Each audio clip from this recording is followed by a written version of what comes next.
Hello, everyone. Welcome to the CASE Online Summit. It's great that you've turned out for this. We look forward to introducing all of our interesting, insightful talks on the latest in recruitment research and trends. So here's how the format is going to work. We're going to have 5 different speakers, well, 4 different talks with 5 different speakers, and they're going to introduce their different subjects. So for the later talks, we're going to hear about creativity and assessing candidates and their creativity, how to measure it. We're going to hear about assessing candidates in a way to find top potential or top performers earlier in the screening, and a way to do it objectively. We're going to hear about interview bias and how the order of the interviews can affect how you perceive the ones that follow or the ones that precede. And finally, we're going to hear about how algorithms can have a very crucial role in helping make discrimination non-existent in recruitment, or at least to mitigate its effects. So that's all later, but for now, I would like to introduce to you Dan Hawes of the Graduate Recruitment Bureau, based out of Brighton in the UK. The Graduate Recruitment Bureau is the UK's leading independent graduate recruitment consultancy, and they've helped place more than 600,000 students and graduates since 1997, and Dan has been at it for just as long. So Dan, thank you for coming. I appreciate you taking the time out to give your opening thoughts and introduce the GRB. So if you're happy to proceed, I will give you the floor. Perfect. Thank you very much, Josh, and thank you to CASE for inviting me this morning to set the scene, as it were, for the next 15 minutes. My name's Dan Hawes from an organisation called Graduate Recruitment Bureau, and as Josh said, we are a recruitment consultancy, and essentially we're a platform for recruiters and graduates to connect. We have helped and placed over 600,000 students and graduates in the UK, and worked with a variety of clients over the 23 years that we've been in existence. Next slide, please. Thank you. So as the co-founder, my main role is on creating the talent pool for our clients. So our talent pool currently numbers around 1 million students and graduates, bearing in mind that's over 23 years. So we have a considerable pool of talented students and graduates. We're able to generate sign-ups, registrations from our website, from visiting universities, fresh affairs, career fairs, and using social media. So our talent pool is key to our success, and it's the reason why companies come back to us year in, year out, to dip into that talent pool and pick out exceptional students and graduates. Predominantly, these are STEM students and graduates, which are very thin on the ground, in the UK at least. So this is science, technology, engineering, and maths. So these students tend to study at the top universities in the UK, or the Russell Group. It's a group of around 30 top universities, world-renowned, that our employers are extremely interested in hiring graduates from, and we have them. So that's our model. We work with a variety of companies. Some of them are fast-growing SMEs who aren't so well known, but they need exceptional graduate talent to grow.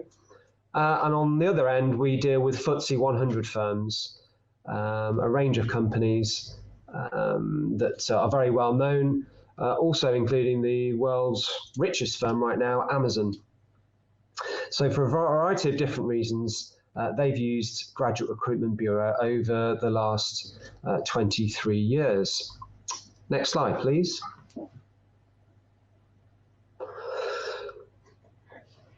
So a big part of our competitive advantage is our student talent pool. So once we have that in place, we're able to go to our clients. Now, we have 65 staff working at GRB across our office in Brighton and in London. At the moment, they're either working remotely or some have been furloughed, for reasons I'll explain further down the line. But our 65 staff are mainly recruitment consultants, so they'll be working with students and graduates and matching them with clients on a day-to-day basis. At the moment, we have 85,000 students and graduates who are in their final year hoping to enter the jobs market this summer. Now, obviously, things have changed dramatically. So we are very busy at the moment with a lot of anxious students and graduates, and also a number of clients have actually postponed their recruitment or put things on hold. So the market is very different at the moment, as you can imagine. Next slide, please. Just to put you in the picture again with our talent pool, 85,000 students and graduates right now, 1 million since we started in 1997.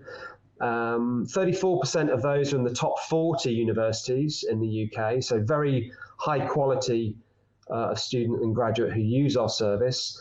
Our website's very, very popular. We have around 100,000 unique visits a month, and our social media is one of the highest engaged in the industry. We have over 60,000 followers, but our engagement is the most important thing.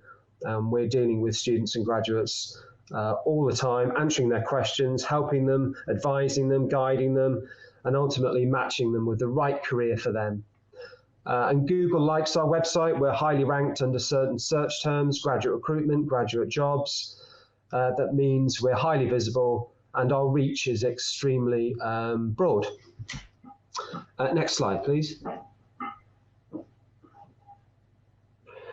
Now, for our clients who are interested in hiring students and graduates, we offer a variety of different services. So they can post an advert on our website and we will direct traffic to them.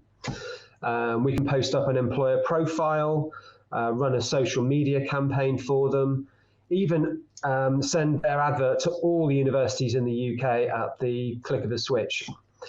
We're also able to do more advanced, more sophisticated recruitment campaigns where we'll be doing branding for them, actually running assessment centres, interviewing face-to-face, and various other selection criteria, as well as bringing targeted emails into their campaign. So pretty much every aspect of recruitment we're able to offer to our clients if they're looking for very, very good, intelligent students and graduates from our talent pool, but also beyond that as well. Next slide, please. So our clients, I mentioned before, a lot of them are fast-growing SMEs, but I thought I'd put on here an example of some of the ones you may have heard of before. These are FTSE 100 firms by and large, global firms, absolutely very, very serious about taking on graduates, mainly for their succession planning. They'll take graduates onto programs for a year or two, and then they'll be fast-tracked into management positions. And ultimately down the line, they're leading these companies into the next generation. So Amazon use us. They're very interested in management potential for their various warehouses and operations in the UK and also parts of Europe. Germany, for instance, we're looking for graduates for. BAE Systems, a huge defence firm in the UK, look for exceptional maths graduates. Unilever, a massive FMCG firm, again, they look for management potential for their commercial divisions. The Post Office here in the UK, they're an institution, very well known, but they struggle to find graduates. They have locations dotted around the UK that aren't so appealing to students and graduates, as most graduates all want to work in London. So the Post Office have regional positions that they need help to find graduates for. A few other companies there in retail, Co-op, Ocado, Mars, and also IT is a huge sector for us, looking for very talented, technically minded students and graduates.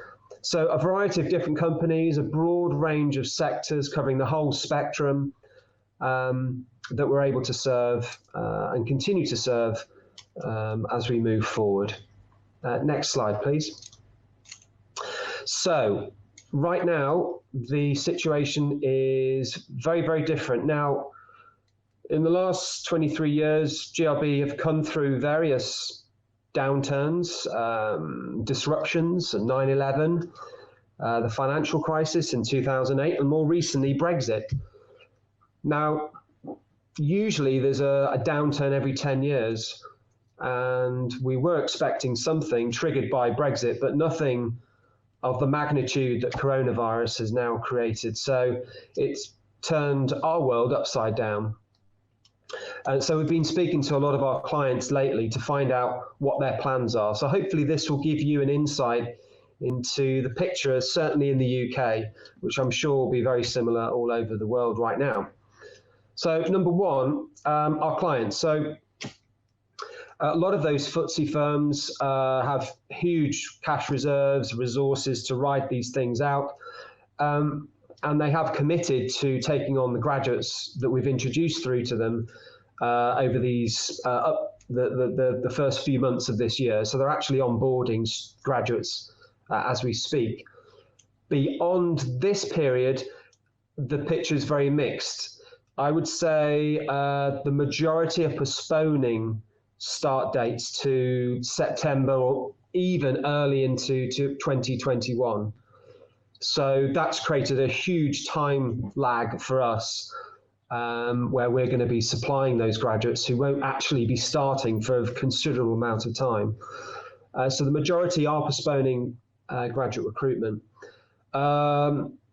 Also, some of them are carrying on business as usual. So one of our clients, Capgemini, I didn't put on the slide there, but Capgemini look for data science graduates, and they're carrying on. So it does very depend on the sector that our clients are working in. Luckily, we're very broad, so we're not working exclusively with sectors that are at the front line that have been hit hard. So hospitality, leisure, tourism, some aspects of retail. Those clients, understandably, have put things on hold. But others, like Capgemini, who are in IT, are experiencing business as normal. So the picture does vary depending on the sector. But up to this point, things on their agenda was very much talent shortages, particularly with STEM graduates, the whole demographic time bomb now, where the number of 18 to 25-year-olds in the population is at the lowest ever. So that's created a shortage of young graduates entering the market. Other issues they were having was competition from other recruiters, offers being reneged, so graduates taking more than one job offer. So a variety of different issues were coming on their horizon. But I think a lot of those things have now been put further down the list. Certainly now recruiters are being very proactive and using a lot more online assessment tools, which maybe they were considering, now they're being forced to use. So they're assessing graduates online with assessment centres or video interviewing, things like that. So a lot of recruiters have adapted to keep going where they can't actually meet students or graduates face to face. It also means they can't go into universities anymore. So a lot of career fairs have been shelved, any visits to universities. So any face-to-face interaction as part of the recruitment process has either been cancelled in the cases of visiting universities, or they've made adaptations with technology to make sure that they can carry on assessing people and even onboarding people remotely at the moment. So these situations are changing week by week, and we are keeping in touch with clients, finding out what their needs are at the moment, and making sure that we ourselves adapt as well. Now, the second point are candidates. Now, understandably, they're reading headlines, how this is affecting the economy. We're now in a recession. We may go to a depression if it continues, with a lockdown month by month. We're adding, I think it's a 2-point negative to the GDP percentage. So they're naturally concerned, and we're starting to see more inquiries about doing postgraduate courses. So they're thinking they may as well stay on at university to increase their chances. Others are panicking. They're applying for as many jobs as they can, or others are frozen. They're paralyzed. They don't know what to do.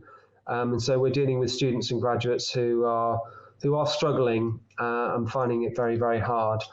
But we've been there before, we've helped them through hard times before, and we'll get them through it and hopefully match them with employers, maybe not immediately as much as we'd like to, but maybe down the line. Also, my company, we are 65 strong. We've had to furlough some staff because the clients that they're working for aren't recruiting as many people, so their workload has reduced. So we've had to furlough a number of staff. Hopefully we'll be able to bring them back. And we've also got everyone working remotely. And so I'm at the office today. Normally this would be full of all our staff over 3 floors. But I personally have been coming in to make sure the systems are working so people can work remotely. I can take phone calls and get my own work done. So I'm actually on my own at the company itself. So our world has changed considerably as well. Now the future, who knows? The biggest challenge is the uncertainty facing companies of all shapes and sizes, candidates and clients. So it's changing week by week. There will be a new norm when we come out of this. And we think recruiters, by and large, will be using more technology, particularly with interviewing and assessing people remotely. It means that people who are not so mobile socially are able to be included in recruitment processes a lot more because there's less need to go along to interviews face to face. So that may be a development that continues and is a good thing. And also, I talked about contextualized recruitment before, which is along the lines of what CASE are doing, and I think is a brilliant thing to level the playing field. And I think these themes, these concerns regarding diversity and inclusion will start to get higher on the agenda, and I only see a positive outlook as we move towards the end of this year and into 2021. Thank you.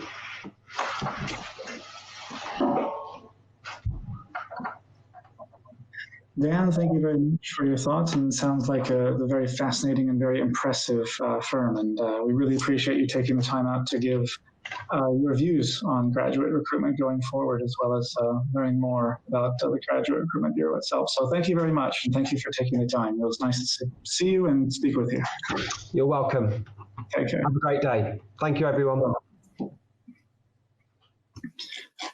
Okay, next we have Kim van Broekhoven, and here's how the format's going to work from this point onwards. So we're going to have a 30-minute presentation, and that will be followed by 15 minutes of Q&A. And feel free to write in the chat at any time what the questions are, and I will be presenting them to Kim or any other presenter afterward. And we'll try to get around to as many questions as we can before the next presentation. So Kim van Broekhoven is a doctoral researcher from Maastricht University, and she works on creativity assessment across different disciplines. And she is currently in Adelaide, Australia, conducting research at the University of South Australia. So, Kim, I hope we can hear you. Is your mic open? Hi. Good morning. How are you? Well, evening for you, I guess. I'm sure it's the time. It's evening right now, yes. Okay, great. How are you doing? I'm good. The whole day working, and I'm looking forward to give this talk.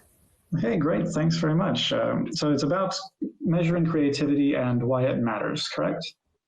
Yes. Okay. I can't see my presentation yet. Yes, we will bring that up right now. Not a problem. In terms of creativity, do you find it takes a lot of creativity to understand Australians, or is that not such an issue? No, I think it was the first week. You see a lot of differences with culture and values, but I'm also quite flexible to adjust. So after 2 weeks, I already felt at home here. Yeah, I guess that's all it needs is just a bit of time to acclimate, including with the local dialect. Yes, okay, well, yes, and especially shortcuts. Shortcuts. Yeah, so in Australia, they have a lot of slang for longer words. They make shortcuts. For example, Cabernet Sauvignon is Cab Sav. You have to know that. Is that, do they also say avro instead of afternoon, or is that a? Yes. Okay, yeah. It's very strange even for me, and I've been speaking English, I think, my whole life. Okay, well, if you are happy to proceed, then I will happily give you the floor, Kim. I am, thank you. Thank you, Joshua, for the introduction. Good morning, everyone. My name is Kim van Broekhoven, and I'm a researcher at Maastricht University. In my research, I investigate the effects of interventions to enhance or creative thinking, such as training. I'm currently at the University of South Australia to work on my last project, in which we assess creativity similarities and differences between STEM disciplines. So as Dan already told you, science, technology, engineering, and mathematics. So in my research, I've measured creativity in different manners in the last years. So I've built up some expertise there. And today I would like to share that information with you. I will now turn off the video so we can focus on the information, and I will come back later. So why is creativity important? Managers consistently identify innovation as a key strategic priority for the organizations. This is because innovations in products or services are believed to be necessary if an organization must succeed in today's turbulent market. Success in innovation is influenced by different factors, such as leadership, style, organizational learning, organizational structure, work environment, and employees' creativity. Likewise, private and public CIOs from all around the world have identified creativity as the most crucial factor for future success. So, creativity and innovation, what does it mean? A review paper from 2014 provides an elaborate definition of both. Creativity and innovation at work are the process, outcomes, and products of attempts to develop and introduce new and improved ways of doing things. The creativity stage of this process refers to idea generation, and innovation refers to the subsequent stage of implementing ideas towards better procedures, practices, or products. Creativity and innovation can occur at the level of individual, work team, organization, or at more than one of these levels combined, but will invariably result in benefits at one or more of these levels of analysis. As such, the process of idea generation and implementation has become a source of distinct competitive advantage in organizations. So, does employees' creativity really enhance innovation within firms? For instance, when you decide to integrate creativity as a requirement in a recruitment process, can you then expect sales growth in the company?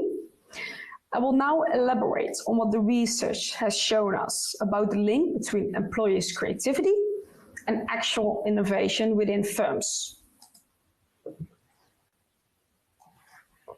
On a firm level, research has shown that employees' creativity indeed enhances innovation within firms, and this ultimately leads to an improved market performance.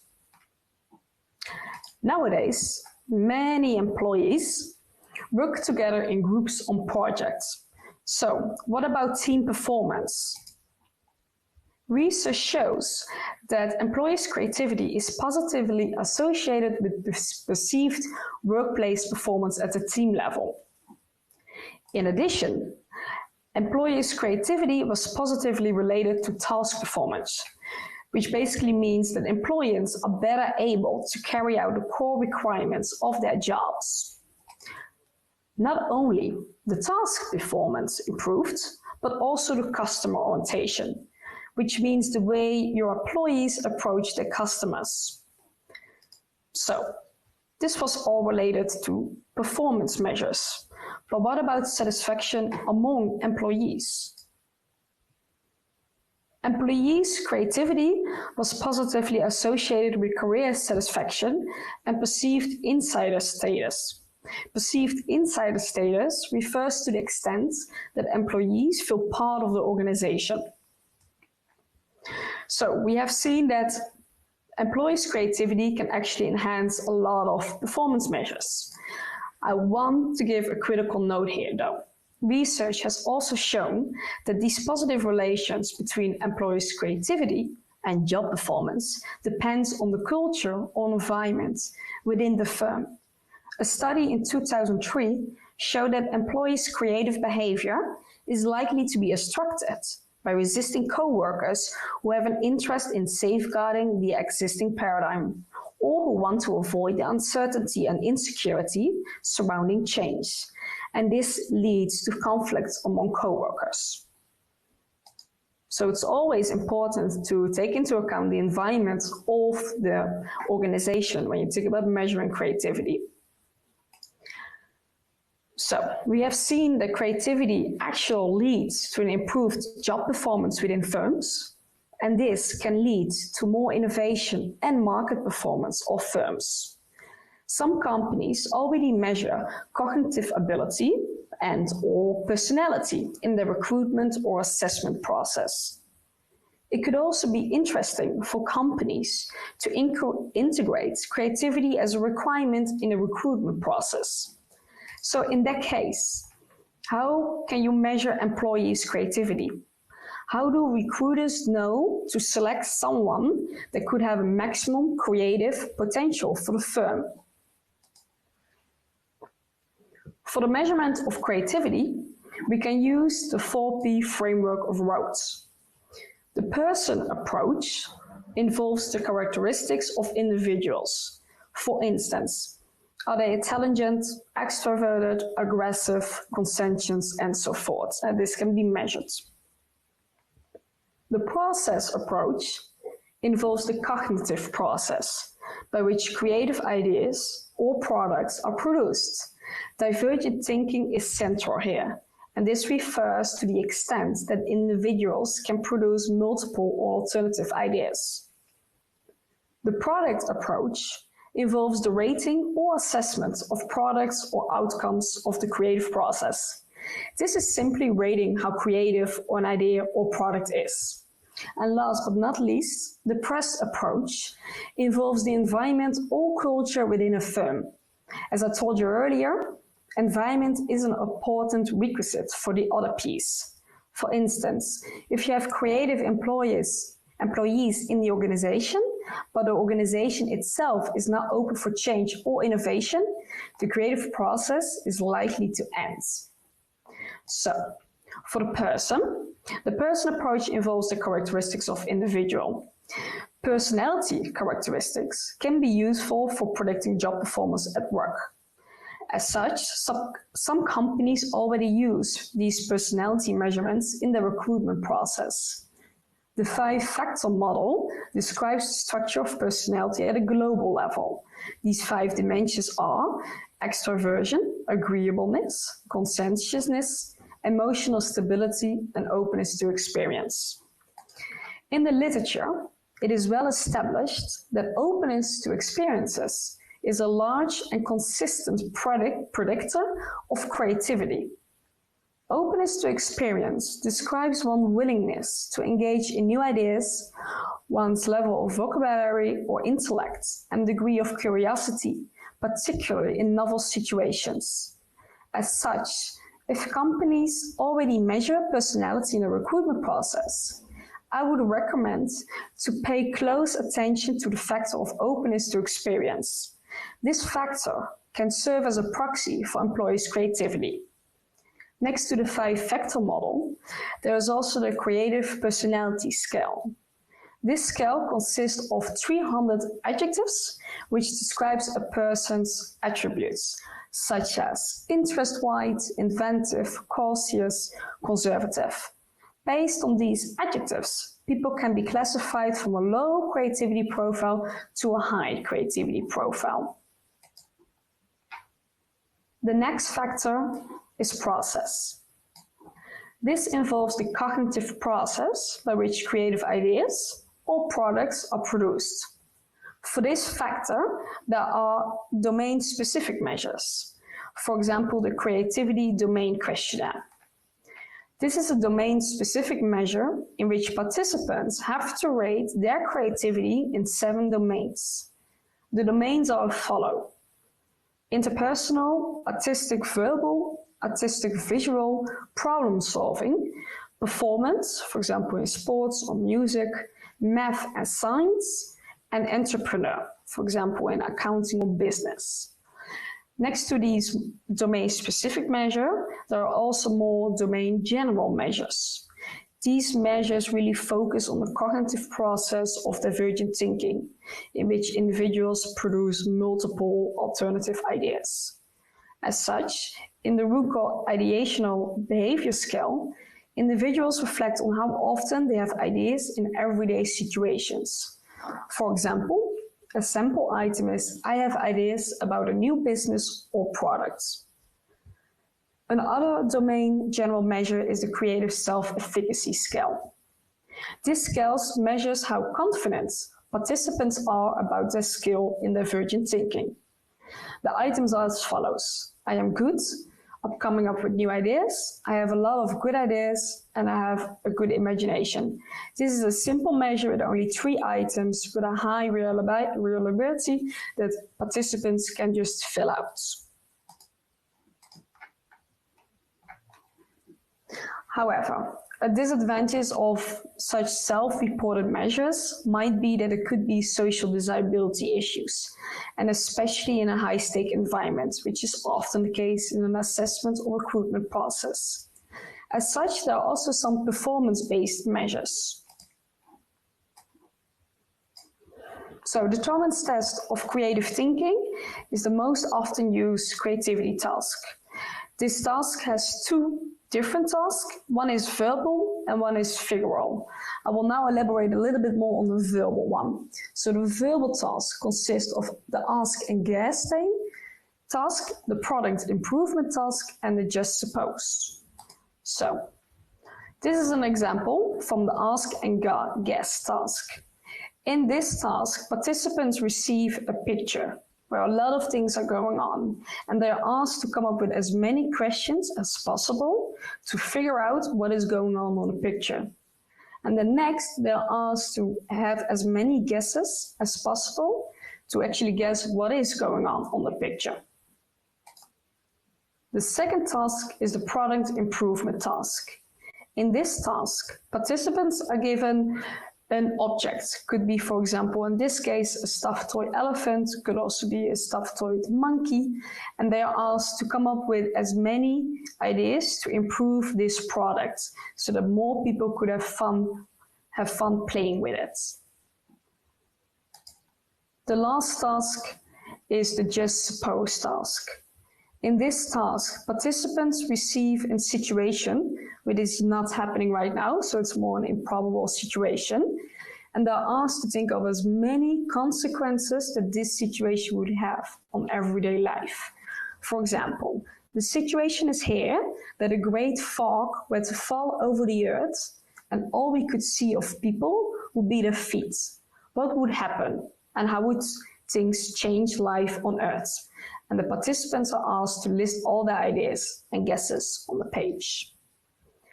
So this was the verbal task because it all relates to participants having to write down their ideas.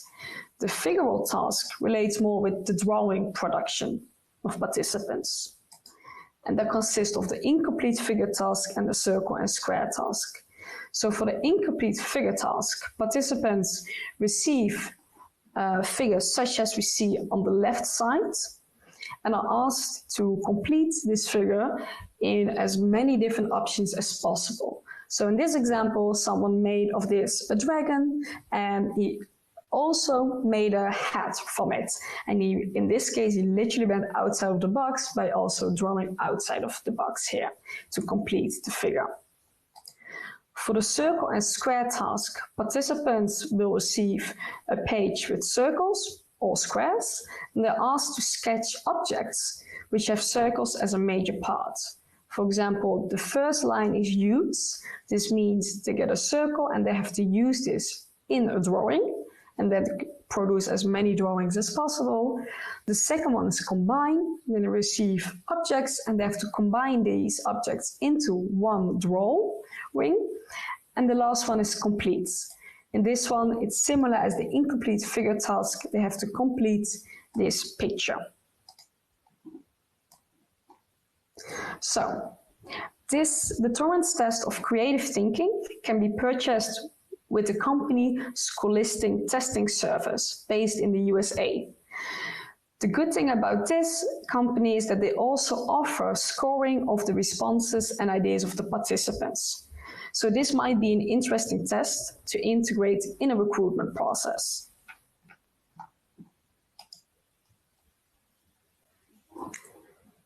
There are also other divergent thinking tests available, which are free to use. For example, the instances or consequences task. For the instances task, participants could be asked to name instances of things that are round and that make a noise. For the consequence task, participants could be asked to think of all consequences of not needing to sleep, or from everyone, if everyone shrinks in the world to 12-inch height. What will be all the consequences of this? So the consequences task is a bit similar as the task in the available one. The last one is the alternative uses task. This task requires the generation of as many uses as possible for common objects, for example, a shoe, and thereby asks the subjects to expand their usual conceptual boundaries in which the object is customarily used. For instance, a shoe is used for walking normally, but you could also think of novel dimensions to use a shoe, such as a plant pot or as an ashtray. This is an example or a sample item from the alternative uses task. The alternative uses task can be purchased by the Mind Garden Inc. company, and similar as with the Torrance test of creative thinking, they can also offer scoring in the responses of the participants. So, how would we rate all the ideas participants give? How could we actually get more insight in their creativity? So, the ideas or responses participants give are scored according to 3 criteria. The first is fluency. This refers to the total number of responses the participants give. It's simply counting the total number of ideas participants have given. Flexibility. This is the number of types or groups of responses. So this refers more to cognitive flexibility, and to what extent are people able to think in different thinking categories to come up with alternative uses, for example. Originality refers to the novelty of responses. So, now I have explained you a bit about the measurement of creativity, and I've also given you some examples. I would like to try this out with you as well, so you can actually experience with what kind of ideas you come up, or you may not come up. So the task here is to come up with as many uses for a brick as possible. Normally we will give the participants 3 minutes, but for now let's just do it for 20 seconds, and after that I will reflect a bit on it. So you get 20 seconds from now on to come up with as many uses for a brick as possible. Good luck.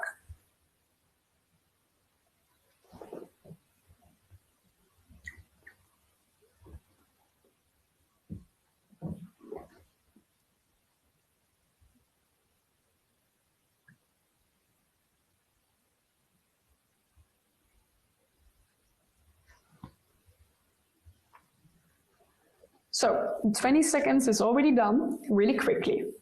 So thinking about all the uses that you came up with, curious, who actually came up with the use to use a brick for buildings, or to use a brick for building a castle, or to use a brick for building a street?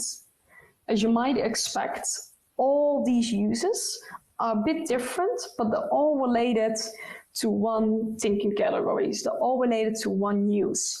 So according to the 3 criteria that I just mentioned, is that for fluency, they could have, for example, a score of 3. Those were 3 different ideas. However, for the flexibility, they only get a score of 1 because the participant is still thinking in the one category. So for other users, who has thought about a brick to use as an ashtray or maybe pot plants? These are different kind of ideas which we can actually classify into different thinking categories. And this gives you an indication into what extent the participant is able to think, to switch cognitive categories and to think of different kind of ideas. And lastly, we could see all your ideas and we can just subjectively rate how original we perceive the ideas is. You can do this in a subjective manner, which means you have people rating the ideas. In that case, I will always recommend to have multiple raters who rate the ideas on the originality independent from each other. This will increase the reliability of the flexibility measure. Or you can also use with more a statistical infrequency method, which basically means you have a set of ideas and you will see that, for example, a brick used for building will be mentioned a lot by people. And for example, a brick used as a weapon or as an ashtray will be used less often. And the more often use is mentioned by the participants, the less original it is. So that refers more to the statistical infrequency. So for these typical divergent thinking tasks, so the more performance-based task, they could be a little bit unrepresentative. Research has shown that they are reliable, you can use them, but I would also recommend to formulate, for example, more realistic divergent thinking tasks, such as how to increase the use of public trains, or most US airlines have a struggle to make money. What could the US airlines do to turn itself around? Another example would be how to increase motivation of employees. There could also be any challenges in your company that you're facing that might be interesting to actually turn around in a divergent thinking task. And an additional benefit might be that you receive interesting free ideas. If a company decides to use creativity measurements, but not the Torrance test of creative thinking or the alternative use task, but the more free divergent thinking task, then the disadvantage as well is that it's quite labor intensive. These tasks are always open-ended tasks because creativity, unfortunately, is not a thing like cognitive ability that can be measured by there is only one correct answer. You have to produce multiple answers to actually gain insight into the creative thinking of that person. So therefore, it's labor intensive. What I would recommend in the assessment is to split the assessment up in 2 parts. So the first part could be a brainstorm in which participants can freely brainstorm about all the ideas that they might have. And the second part of the assessment could be that you ask them to write down the 2 most creative ideas. Then in the end, only those 2 ideas have to be scored. And this is less labor intensive than scoring all of their ideas. So then the last factor was the product. For the product approach involves the rating or assessments of products or outcomes of the creative process. So for instance, how creative is the product idea created by that one individual? For this, we have self-reported measures. For example, the creative achievement questionnaire and the creative behavior inventory. Both of these measures ask participants to reflect on the quality and quantity of their creative efforts. Domains from writing to science to visual and performing arts are commonly included on such measures. The Creative Assessment Achievement Questionnaire measures creative accomplishments in 10 domains: the visual arts, music, dance, architectural design, creative writing, humor, inventions, scientific discovery, theater, film, and culinary arts. And this measure emphasizes concrete and public accomplishments of people. The last one, the biographical inventory of creative behaviors, asks participants to respond as to whether or not they have participated in each act over the last 12 months. One item, for instance, could be, I have made a picture, or I have given a speech in the last 12 months. So for a more performance-based measure, I would recommend to ask participants to provide their own list of creative achievements. This could be, for example, the number of patents awarded to individuals for innovative products, or the number of gallery showings for an artist. These are just examples, but you could ask participants in the recruitment process to provide a list of creative achievements, and this has the additional benefit that participants can think of their own creative achievements, because you don't know whether a small act could mean for a person that it's a creative achievement, while another person would, for example, not mention that. So, lastly, I would give you a little bit of insight into the future of measurements. As I already mentioned earlier, most of the performance-based measures are open-ended tasks, which will result in a lot of ideas. For example, together with Philipp Seegers, also the founder of CASE and a colleague of mine at the Maastricht University, we have done these. We have conducted the divergent thinking test among 8,000 students. Imagine that every student comes up with 3 or 4 ideas, then you have many, many ideas to score, which is simply impossible. Currently, different teams around the world are working on natural language processing, in which we can develop computer algorithms that can actually score these creativity tasks for you. So it will become less labor intensive. However, they're still working on it. There is not one yet, but in case from now that it isn't, I can still recommend the Torrance test of creative thinking, for example, or the alternative users task, because the Mind Garden Company or the Scholastic Testing Service could actually score the ideas for you. So, this was a little bit information about the measurements. I hope it was clear, and I'm really curious whether there are any more questions about this topic. I will turn on my video right now.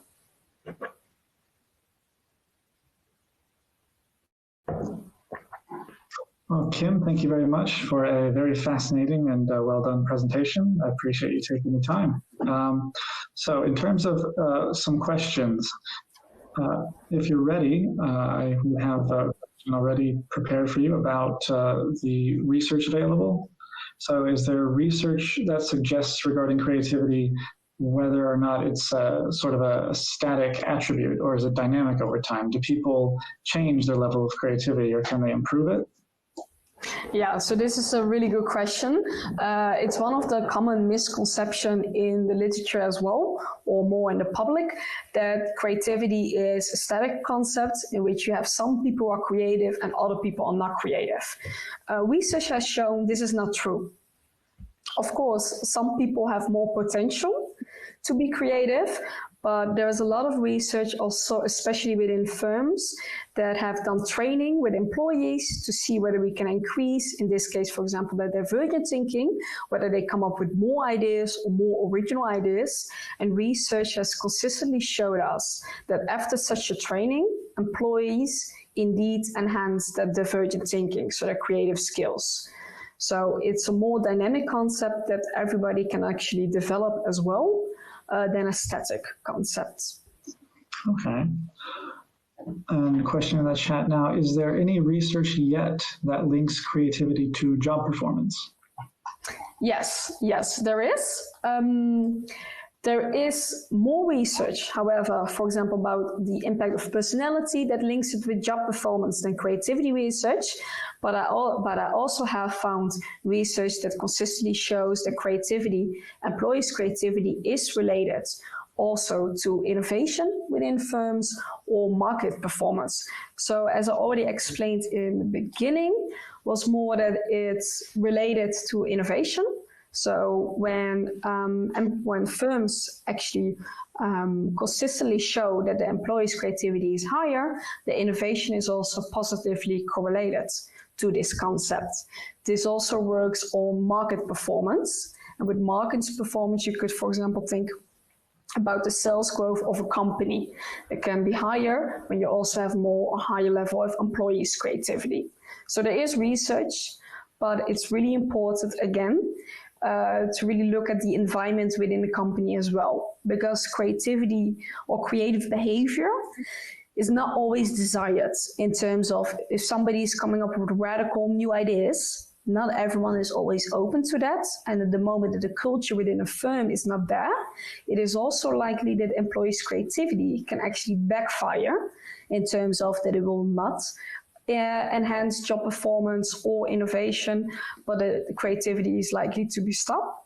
And there could even be conflict among co-workers as well. Okay, another question from the chat. This is from Mo. What are the tips you can give to increase one's creativity and innovation? Many tips, but short now. So it's, again, dependent on the culture within the firm, which shows whether it will increase or not. For yourself, what I would recommend, for example, everybody knows brainstorming. And everybody has done once or multiple times in their life brainstorming, whether it's at work or at home. But research has consistently shown that the traditional format of brainstorming is not effective. It actually reduces the creativity of people. And this is due to social and cognitive factors, because if you're brainstorming, normally you're in a table surrounded with people. But because of that, you have to wait for your turn, that other people speak, or your boss might be there, and it makes it more tricky to actually express your ideas. So a small tip to increase your own creativity is with brainstorming, for example, first do it for yourself, silent, for example, by writing everything down. And if you have done that, then actually put it in a group so you can actually see if there are some ideas that are related, or that you can actually enhance the number of ideas you come up with. But first, always do it by yourself before you actually share it with other people. And there are many other techniques that you can use to enhance your creativity. But I think for that, I will be talking for 1 more hour. Well, it's always good to hear more input anyway, and you're always welcome back, of course, with our later summits. Thank you. I'd love to come back. I think for a company, you mentioned a few times that a company can have such a culture that the creativity is inhibited, or the people don't feel like they can speak out. Are there things that you, as someone who wants to be or thinks of themselves as an innovator, or really is one and has these new ideas, is there something that you could do to sort of break down those barriers, or to work on them? Is there something that you think might be beneficial, as something one person can realistically do to improve that sort of culture? That might be a bit beyond this presentation, I understand, but I was just wondering if there's any sort of research on how to improve that aspect. Yeah, no, that's an interesting question. There is research on the different levels within organizations if this happens. First, I would actually discover or try to disentangle from which level the obstructive behavior is coming. If this is simply coming from team performance level, so it's really within your team, that's already easier to attack. So for example, to actually discuss this within the team, or just to be open with it. Okay, I experience these kind of obstacles within the team. What can we do about this? If it's more on the cultural level within the firm, then it becomes already a bit more tricky, because a culture is different to change than actually a team. But if you notice that, then it could be an idea to also open this conversation, to see whether you can change anything about that. Okay. In terms of, say, another question about the actual measurement that happens on the ground, so to speak, in terms of how it's measured. So is there any risk of, say, like a repeat game of this kind of measurement? Is there any risk of these games being well gamed, so to speak. So could people learn the game from an external source such that they know in advance what answers you might want to hear, or things you might want to look for, and how would you control for that? Yeah, that's a really interesting question. There has been done a lot of research about exposure effects and framing effects. So basically in this research, what they have done is they have given people the alternative users task, which I discussed earlier. And in this task, at one group, they actually gave some examples, for example, as I did today. So for the shoe, it can also be used as a plant pot or an ashtray.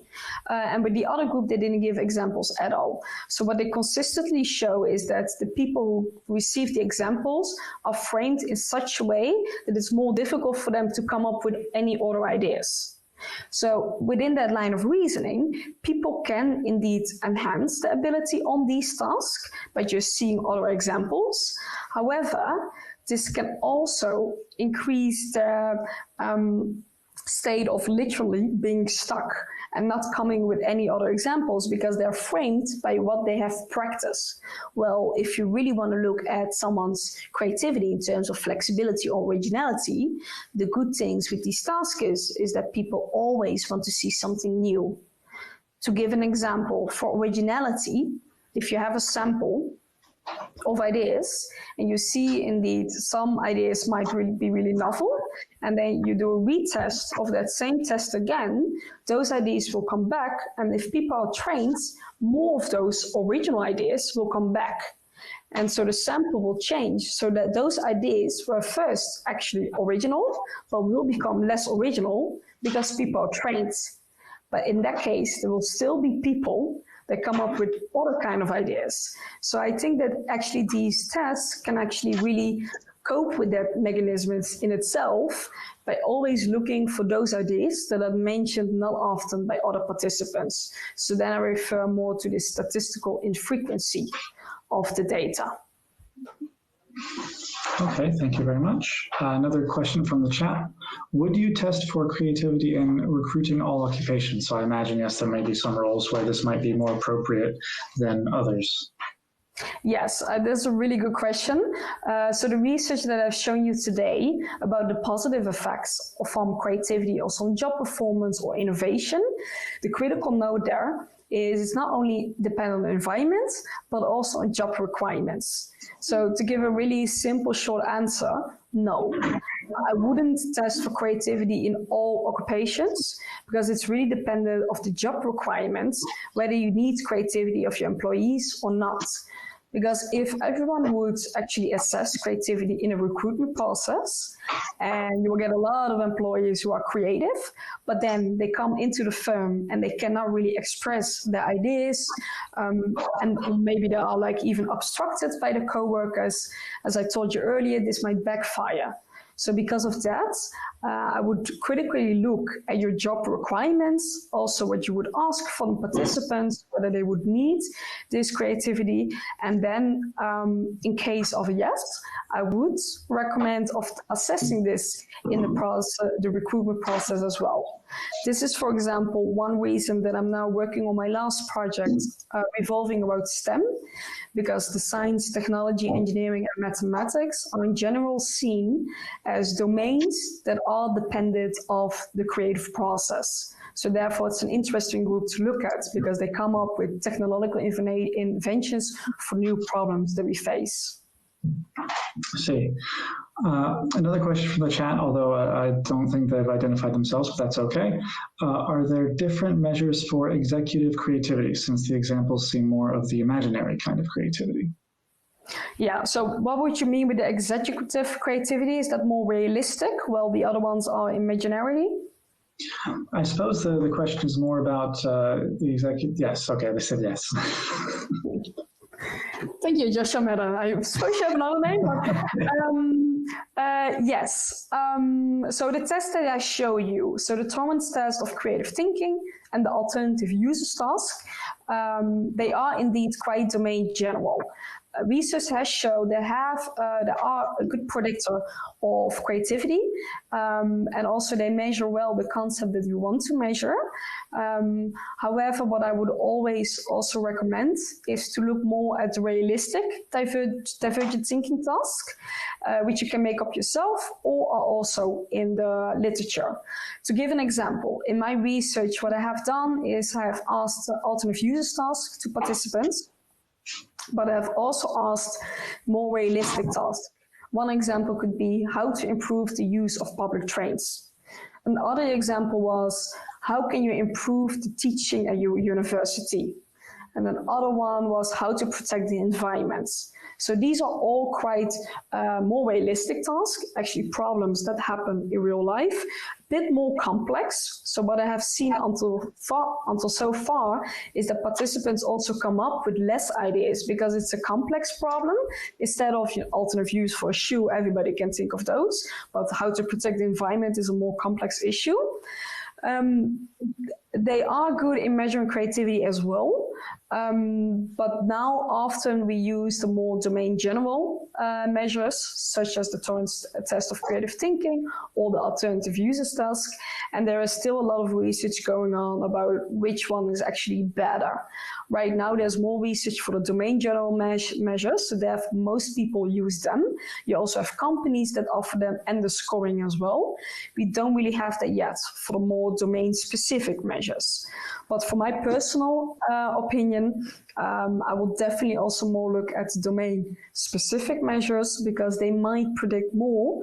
I had one example also. So if you think of the alternative users task, that is thinking of an object. And for instance, imagine a jack.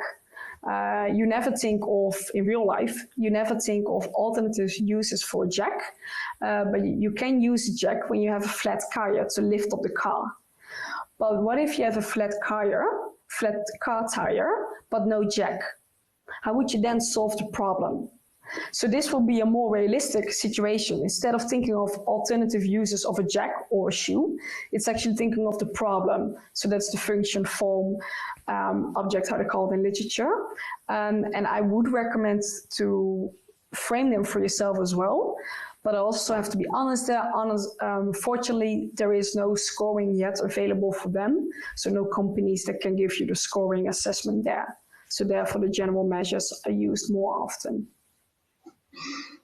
Do you think NLP might be useful in the future for that sort of thing, or is that maybe quite a bit ways off? No, definitely not. I think with the natural language processing, that will really give a huge boost to this field as well. Because there is also a lot of people writing about the difference with the domain-specific and domain general measures. It's a big debate in the creativity literature, and those natural language processes, whether they have the data for the alternative users task or for the more realistic task, they can both generate the answers. The one thing there is, I know a group, for example, in the Netherlands, in Amsterdam, they're working on a computer algorithm now with the alternative users task. The computer needs a lot of data of all kinds of ideas for that specific object. The alternative users task is the most often used. So they have a lot of data, so the computer can learn based on that data. For these other tasks that we can design ourselves, there is less data. So that might complicate the factor a bit for the NLP. Mm-hmm. And just as a final comment from the same person, that they would need to know the job seekers don't just talk the talk, but also walk the walk. But as you've rightly pointed out, being pragmatic might itself be a frame that limits outside the box thinking. Yeah, I find this a really interesting comment because there have been research that actually show that they compare the realistic with the unrealistic tasks, so the more domain general with the domain specific, and they show that participants come up with more conventional ideas for how to protect the environment, for instance, than for the alternative uses for a shoe. So therefore, in a recruitment process, if you're looking for creativity of employees, I would still recommend to go with these domain general measures because they can actually give all the measurements for the participants, whether or not they have the creative potential in your firm. Okay. Well, okay, I think that's all the questions that we have time for, and I think we're at the end of them as well. But no, thank you for those fantastic answers and that very impressive presentation. And we're very happy to have had you here. And yeah, and you're free to stick around or to enjoy your evening. But either way, many thanks for being here, Kim. Thank you as well for inviting me. I really like to speak here, and I think I will definitely stick around because I've seen the other presentation which looked really interesting, and I will just quickly have my dinner on the side here. Understood. Okay, thank you very much. Thank you.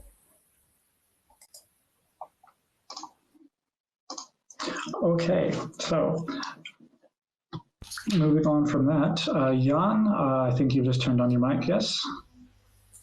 Yes, I did. Okay, fantastic. Okay, so Jan, Dr. Jan Bergerhoff, is our next speaker, and he's actually my boss, so I need to be on my toes, need to mind my P's and Q's, so to speak.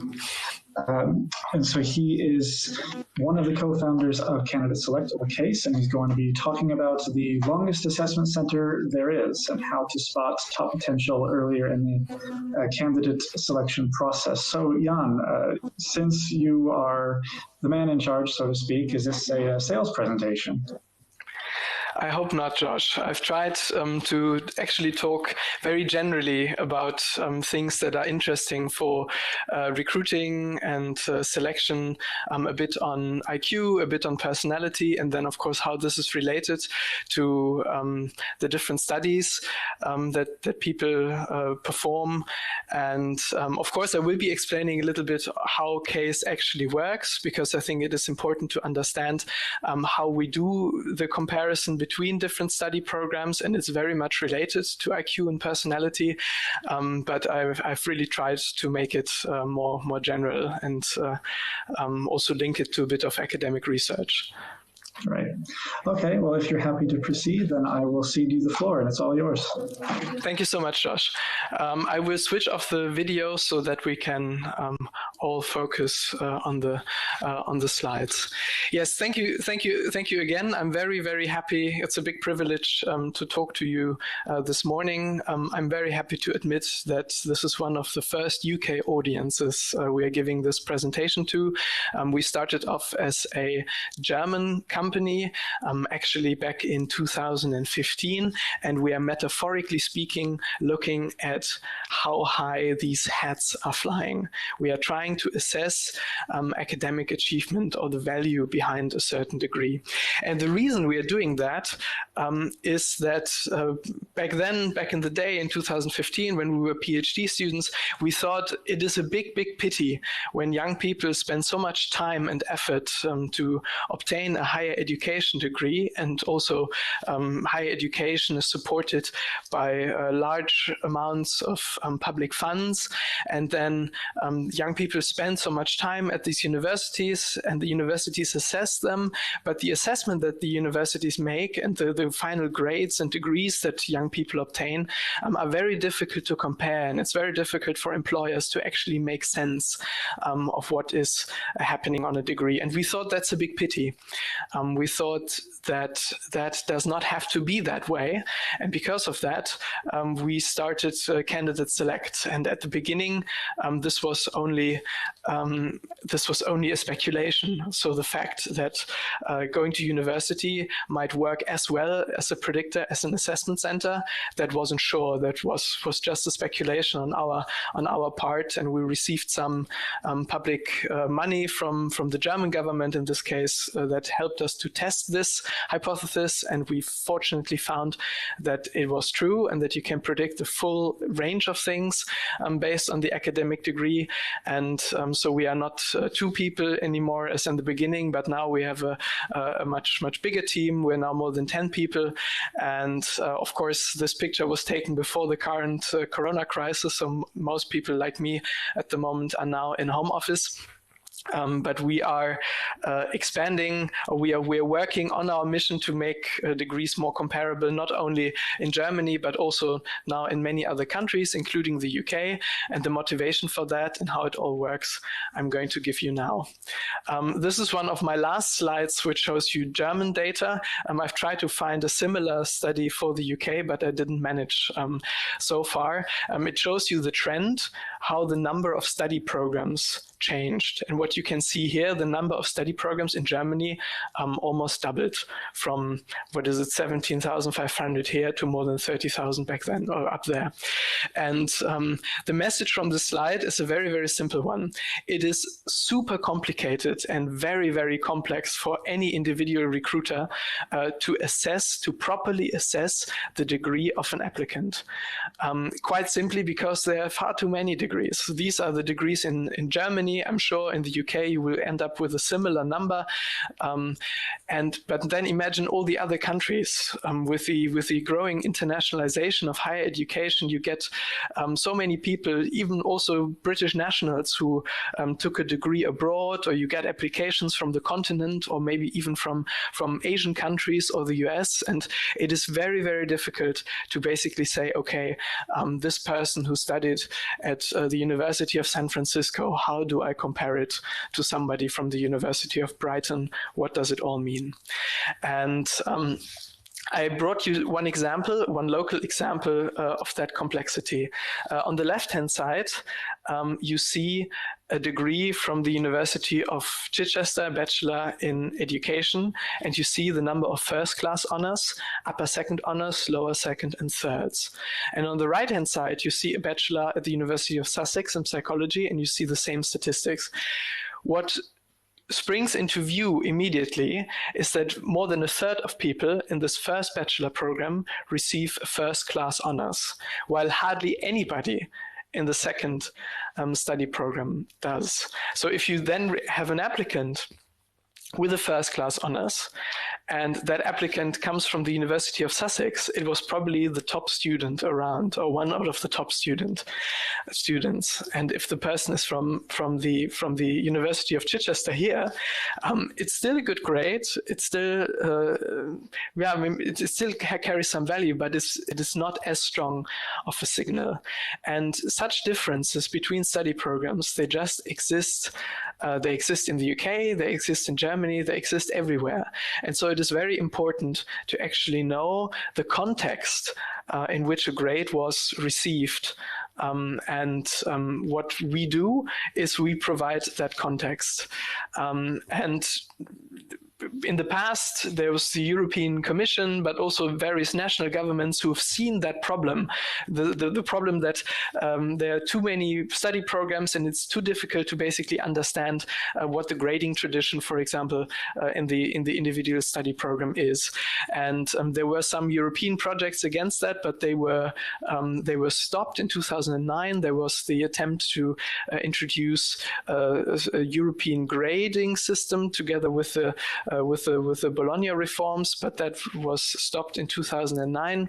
The ECTS grades don't formally exist anymore, but the problem has not gone away. And so, for example, the Scientific Council of the German government in 2012, they published a large study, 150 pages, and they say, we recommend employers to take into account the university and subject-specific grading traditions. Only then do they obtain a valid impression of an applicant's potential.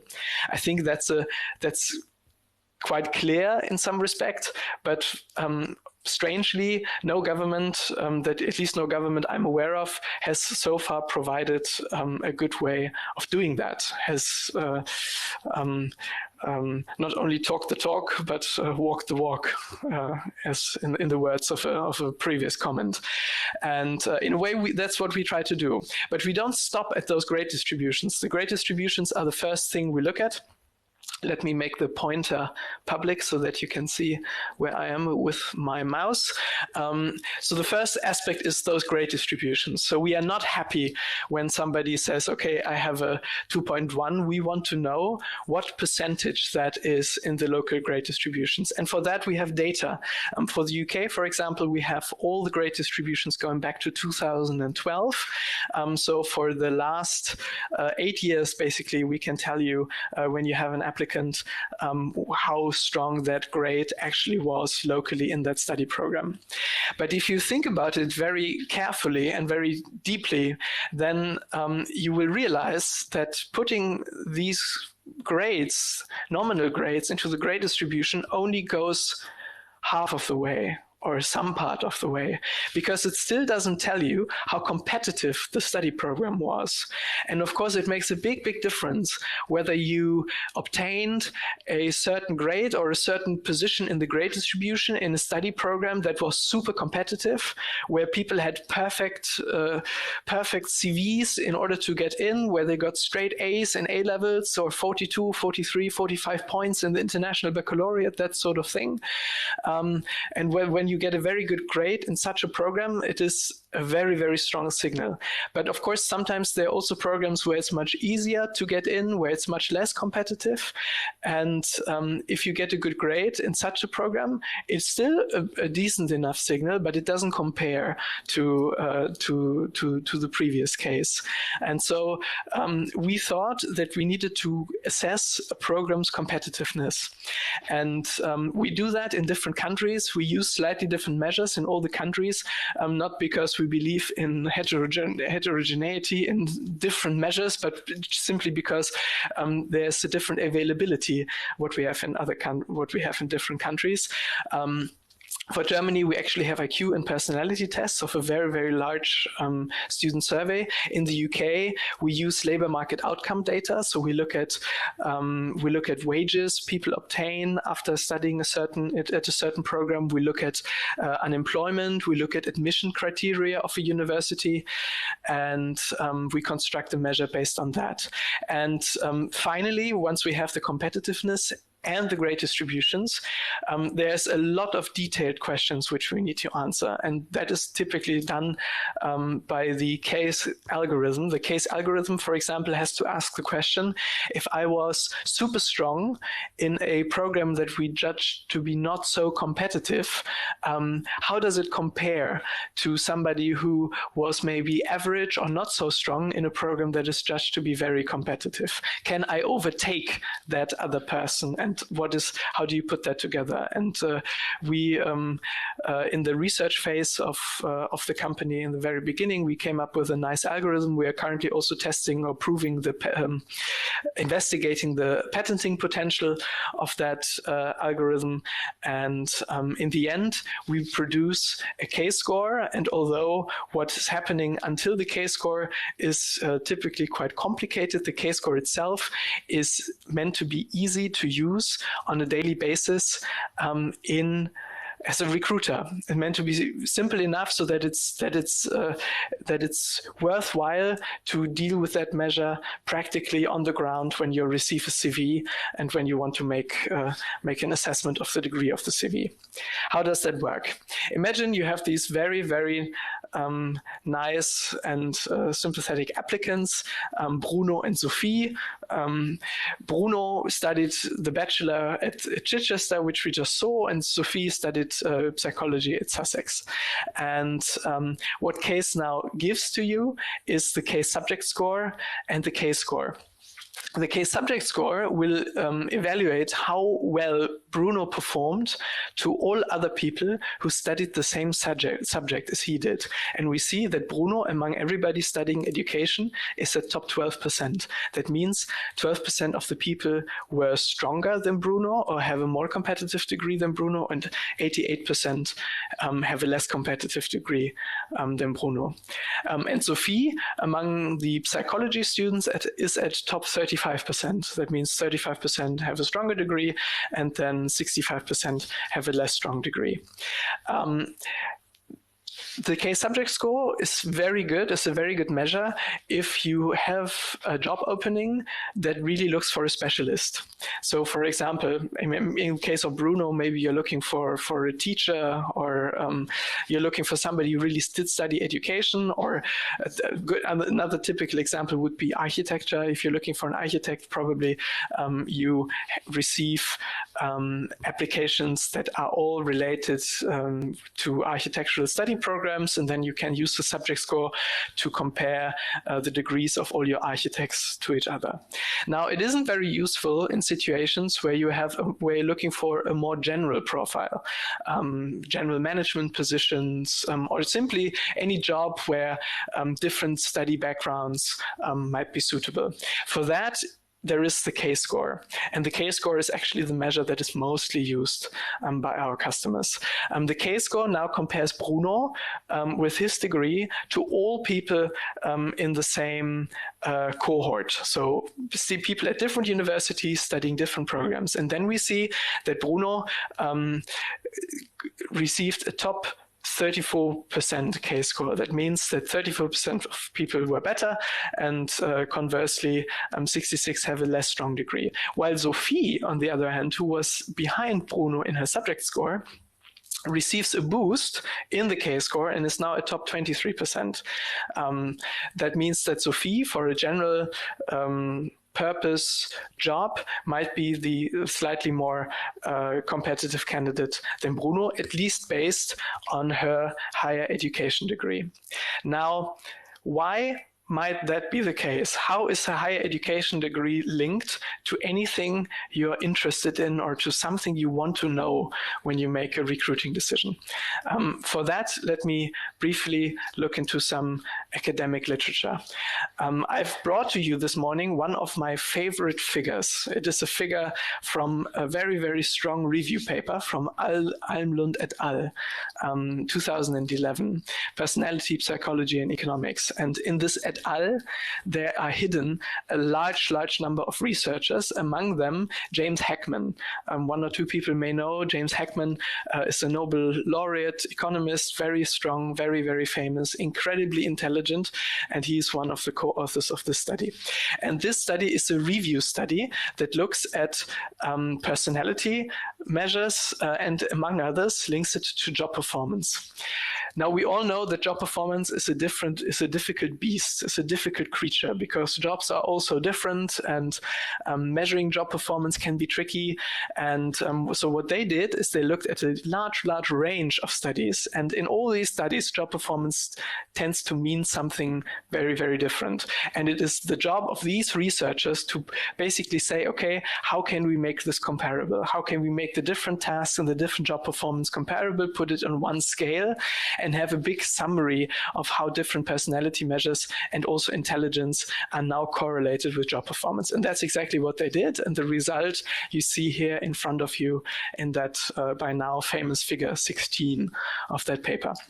And Kim, in her very nice presentation this morning, has already introduced the Big Five to you. So the Big Five personality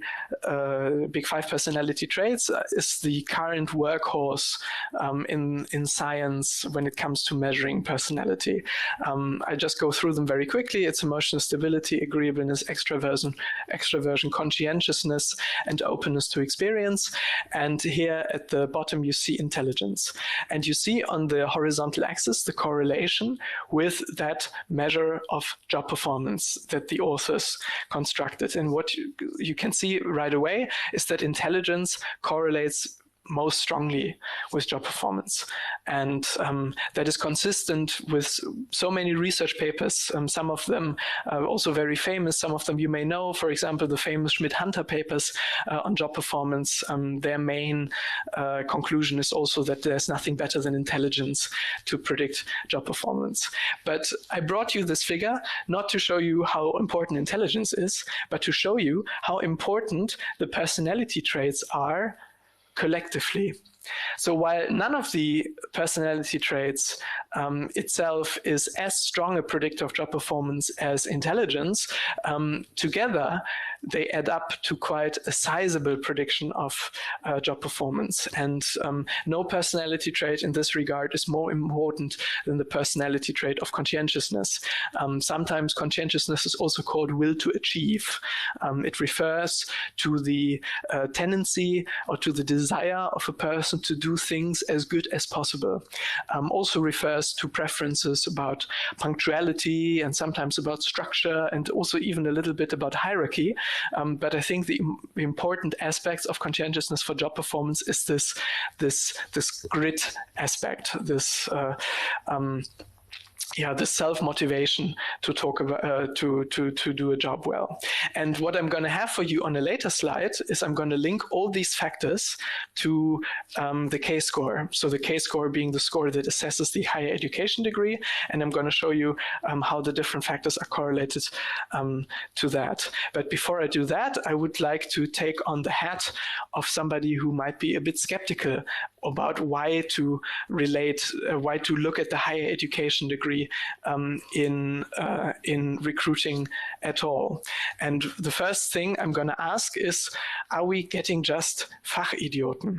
Now, I wanted to translate the word Fachidioten into English, and then I realized that this is maybe slowly becoming one of the words, the German words, that is entering the English language by itself. It refers to a person who is very, very clever in a particular field of study, or very clever, very intelligent in some particular aspect, in some regard, but is generally not so productive because he or she is lacking skills that are necessary to, for example, do well in a company environment. And one of the criticisms or skeptical comments I frequently hear when I also talk to German clients over here is, somebody might be very strong at university, but then it might turn out he is one of these Fachidioten. Yeah, it might turn out that he's not useful in the job environment in the end, because he might be very good at, say, accounting, but then cannot do teamwork, etc. Something like that. And so I wanted to address that point directly and also link it to these personality measures which we've seen on the previous slides. So when we look at higher education degrees, are we priming ourselves to recruit Fachidioten? And the answer to that is a straight, flat no.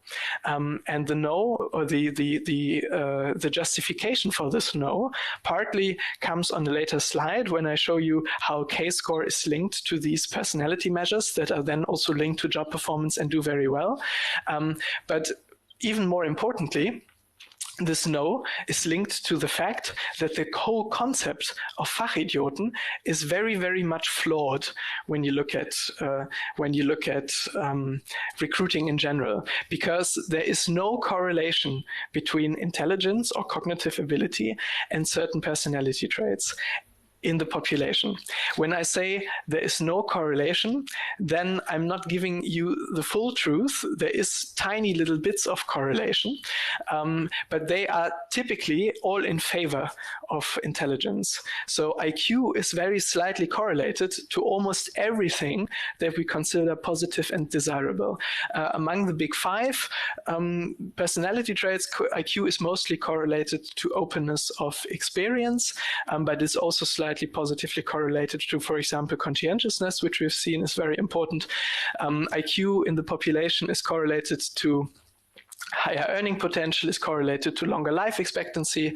So IQ tends to be a jack of all trades in the sense that it improves almost everything, with a few, two exceptions I'm aware of. The one exception is that high intelligence people tend to be prone to fall for visual illusions. So this is an example of a visual illusion. The illusion being that the top bar looks larger, the top horizontal bar looks larger than the bottom horizontal bar, although they're exactly of the same size. So more intelligent people have the tendency to fall for these illusions more readily. And the other fun well, maybe fun fact is that intelligence, at least in women, tends to be positive correlated with alcohol consumption. So that is the other thing that maybe is not considered to be desirable, where intelligence actually positively correlates. But there's no general evidence that more intelligent people then bring less to the table in terms of personality when it comes to recruiting, and that focusing on intelligent people might hamper your recruiting skills or your recruiting performance in any way. Having said that, the question remains, why do so many people have the impression that IQ and the right personality often do not go together? And for that, I have nothing to offer you but speculation. But I think we have a good, or maybe at least a nice theory why that may be the case. So imagine you are in a general situation. The general situation is that IQ and personality are not correlated. But then, as a strong recruiter, working for a respectable company, you gradually build up a good employer brand. And the employer brand is targeted or is meant to attract the very best workers or the very best applicants for your company. And suppose you succeed. Suppose it does that. You get only the most able people to apply to your job. What does that mean?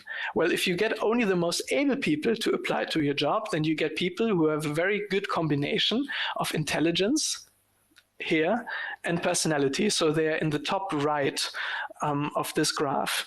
And some of them, they are very able because they are so smart, like this person over here, but they are lacking the positive personality traits. And other people might be very able, not because they are so incredibly bright, but because they really bring certain personality traits to the table that make them attractive as employees. And if this is the picture you are seeing, what you have is suddenly a correlation between intelligence and personality, for a very simple reason. If you only attract the most able people, then it's possible to sort of substitute. For example, I'm slightly less intelligent, but my personality and my behavior is even more conducive to business, and so I still fall into this very productive category. And also the other way around, I might be less blessed with these good personality traits, but then I'm blessed with large cognitive ability, and I can compensate for that. That doesn't mean that there are not enough people who bring both to the table, but just the mere fact that you are focusing on the best produces a correlation which is actually not there in the entire population. Another hypothesis that might be a reason for that is that people just expect more from somebody who they perceive to be intelligent. So if you think that somebody is really bright, and then you are doubly disappointed if the person behaves in a way that you consider to be bad, because you maybe think the person should have thought better. So much for the concept of Fachidioten and why that should not be the biggest worry you have.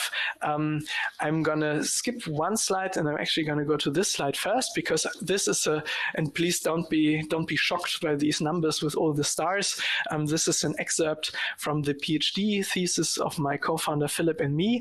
There were certainly no Nobel laureates involved in producing that thesis. I can guarantee that to you. What it shows is the selection into different study programs. Study programs you see on the left-hand side: pedagogy, social science, engineering, etc., based on personality traits. And here we have the big 5 personality traits, which we remember from before: agreeableness, conscientiousness, and so on. And we also have some economic personality traits. Economic personality traits typically is something like risk aversion, impatience, altruism, but I'm not going to go in. I'm not going to focus on them in detail. what you can see in this graph is you see a lot of stars, and wherever you see stars, you see a significant selection into the study program. So for people who study business or economics, for example, there is a significant selection in the sense that people who do that, who select into this study program, are less agreeable, are more conscientious, are more extroverts, no significant difference in terms of emotional stability, and are less open to experience. And this is shows you that the study program is very much connected to personality as well as intelligence. And this is exactly what we find when we do large studies where we have people performing IQ tests and personality tests, and we link it to their K-score. So this is based on this Fachkraft 2030 study, which I haven't really mentioned so far. It's a big study we do here in Germany with more than 300,000 people participating to date. And these people do an IQ test and they do a personality test, and we can link it to the K-score. And what you see on the left-hand side is that an increase in one standard deviation of agreeableness, conscientiousness, and openness results in, on average, a almost 7-point higher K-score. While on the right-hand side, you see a very similar figure when it comes to cognitive ability. I'm not going to discuss the difference between these two measures. If you're interested, we can maybe do that later on. But what you can see here is that people who are on average one standard deviation more intelligent, they will also have a better K-score, in this case, a better K-score that is stronger by 8%. And so we remember that cognitive ability and personality is related to job performance. We took that from this graph. And so what we would expect now is that somebody who has a better K-score has better IQ and has better personality, and then also has a better chance of performing strongly on the job. And that's exactly what we see. So we did a big case study with a company called Mahle. It's a company from the German South, from Stuttgart. It's a large company, 15 billion euros in revenue. They are manufacturing. They produce parts that then go into cars, and they have a trainee program. And inside of this trainee program, we evaluated the job performance of trainees looking back 2.5 years. So these trainees were hired 2.5 years ago, and we were checking whether Mahle was satisfied with these trainees after 2.5 years, and whether we could have predicted it using the K-score. And we started off looking at the GPA. So this is just a raw grade that somebody had in their application, and it's called 1, 2, 3 because it's a German grade. So the 1 is the best, it's very good, 2 is good, and 3 is satisfactory. And what you can see here is there's no correlation. So the probability that Mahle was very satisfied with a trainee did not depend on the German grade whatsoever. It's quite a shocking result for the education system in a way.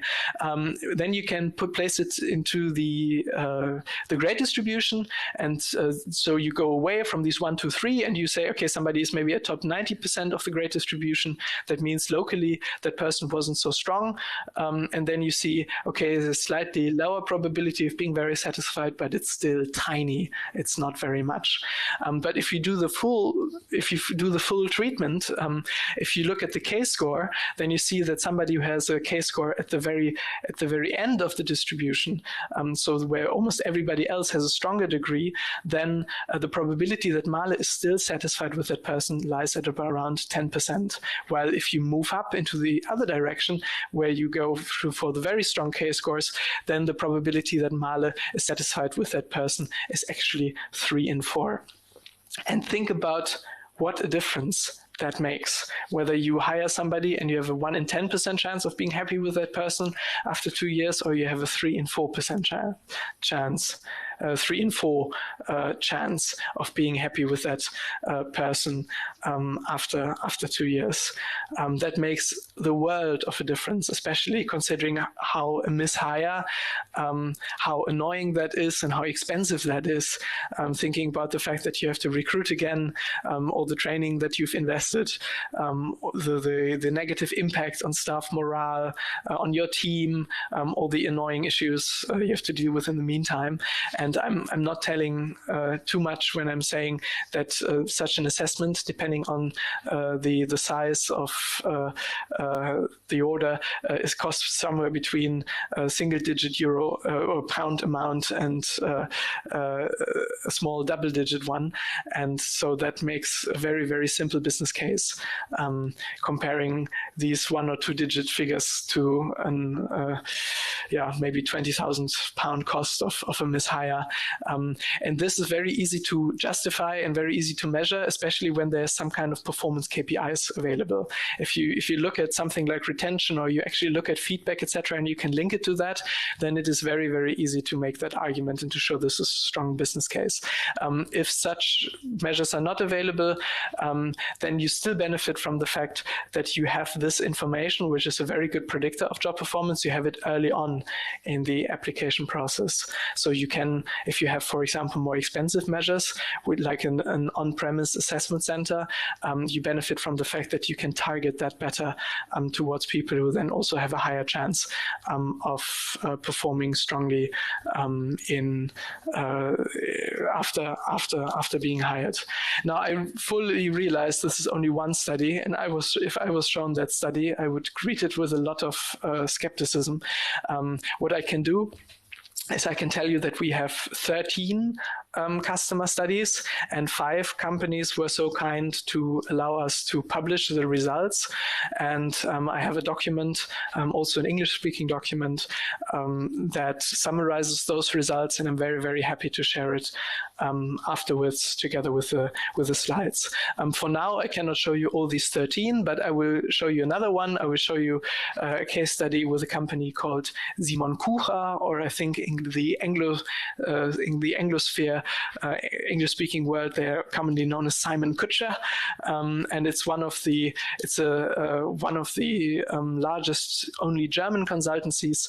They are looking at pricing, and they're consulting on pricing. They also exist in the UK and also in Boston in the US, and they typically try to hire quite competitive or strong, intellectually clever graduates. And what we did with them is, because this is a consultancy and they have a concept of a timely promotion. So they have a target for every consultant when this consultant should be promoted. And we looked at whether the timely promotions of consultants were related to how they did at university before. In a very, very similar manner as you saw on the previous slide with the Mali company, we looked at the GPA, so very good, and so on, and we saw whether this can predict whether a consultant receives the timely promotion. And lo and behold, we see the same thing as we did before. So there is no immediate connection or correlation between that GPA and the measure of the probability of being promoted on time. When we look at the local percentile, use the grade distribution again to contextualize those grades, we again see very little. It now slopes into the correct direction, so at least somebody who's behind has a slightly lower chance of being promoted, but if you look at it, it is really tiny, and that would not be worthwhile including in a recruiting process. But if we look at the K-score, and the K-score here doesn't extend to 100 because there was nobody at Simon Kucher. This is based on 96 employees over a period of 5 years. So we had about, we didn't have everybody all of the time, but we had about 500 data points. This is what this is based on. And on these 96 employees, nobody had a K-score from below 75. So this is why this part of the curve is empty. And what you can see here is that somebody who had a 75 K-score has about a 50% chance of being promoted on time with Simon Kucher, while somebody who had a very, very strong K-score has a 90% chance of being promoted on time. And the timely promotion, of course, over the spread of more than 90 consultants, then is a relatively decent measure of how the people did. Because, of course, individually, not being promoted on time can have all sorts of reasons. personal reasons, maybe health reasons, maybe somebody was just unlucky with a certain project, but spread over 96 consultants, such factors should even out. And then the fact that you see a very, very strong relationship here shows you that there is a very decent connection. Now I'm almost finished with what I want to show you today, but there's one very important question that remains, namely, how is it possible to assess such degrees? And the assessment can be done on www.case-score.co.uk. This is the kind of assessment which you would do if you just want to assess a degree every once in a while. For example, you might decide that you want to assess foreign degrees only, or you might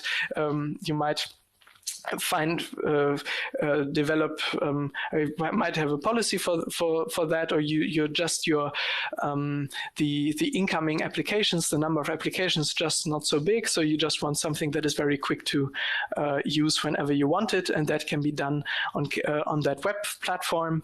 Setting up an account costs you 5 minutes, and then you can buy credits to assess such a degree, and you use up the credits whenever you make the assessment, and if you don't make the assessment, you're not using up the credits, and so you can use it whenever you need it. For customers that receive a lot of applications, I firmly believe that integrating case into the applicant tracking system provides by a lot the best benefit, because imagine you're in a situation where you receive something like 10,000, 50,000, 100,000 applications a year, and every time you receive an application, you receive the case score with it. And you can show that the case score, for example, is very much linked to the success in the assessment center or the access to the partner interview, etc. in the very end. But you have that information from the beginning now, so you can decide whether you want to put that person through a test, who you can prioritize the CV screening based on that score. I'm not arguing that the score should be the only thing that you look at, but you have a very nice validated quantitative measure from the very start, which means that you can focus on people who have a high chance of being successful in your recruiting process and get back to them more quickly, and guide them through the application process with all your care and all the attention you can give them. And then when you have somebody who is maybe not such a good case score, and you then get to them in the CV screening and you realize, oh God, there's some factors in there that are still very relevant, or I maybe fully understand why under these circumstances a better degree was not possible, then you can take that into account, and you can get to that person and invite them and find out all that you like about them. And I think one final point I would like to make before I very, very much welcome your questions is that you've probably noticed that we are very, very interested in predictive capacity. What we want to provide you is we want to provide you a scoring that reduces your risk when making a hire, because risk is very omnipresent. Even in an interview, you only learn so much about a person, so you don't really know whether hiring this person is a good decision. And many times you only find out later on, by which time it might be too late, or it might be very costly to change the decision. So we are very interested in making the best prediction possible. Making the best prediction possible has a very nice side effect. It also means it is fairer. It is less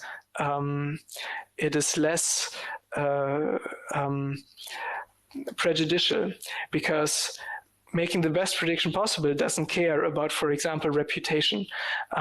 We try, when we rank universities for competitiveness, what we are really interested in is the competitiveness of students. And we are not caring about the fact what the research output of the university was, or whether the library is very well equipped, and those traditional measures. We don't care about the traditional reputation, but we only care about how competitive was it on the ground. And I know this is also has always been a very big debate in the UK with the prevalence of Oxbridge, and Dan this morning mentioned the Russell Group. Of course, some of these programs also do very well in the K-score, but they don't do well in the K-score because they have a reputation itself. They do well in the K-score because we see it in objective measures. And one side effect which we very much see in Germany is that when employers start to use Ks instead of looking at the degrees on face value, they start to appreciate sometimes small unknown programs that are still very competitive because they might be in a certain area that works very well, or they are very appealing to a certain group of young people, so they receive a lot of applications. And but then because they have no historically grown reputation, the graduates from those programs tend not to be rewarded. And with a measure like CASE, where we only care about the competitiveness of the students itself and not about the reputation, this can be mitigated. I think I've gone slightly over time. Thank you so much.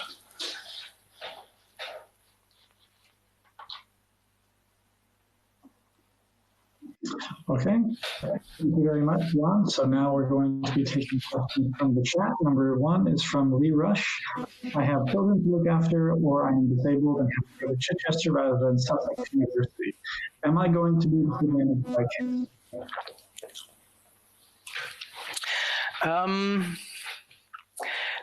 So what we are trying to do is we try to measure the signal of the person, of the degree, as objectively as possible.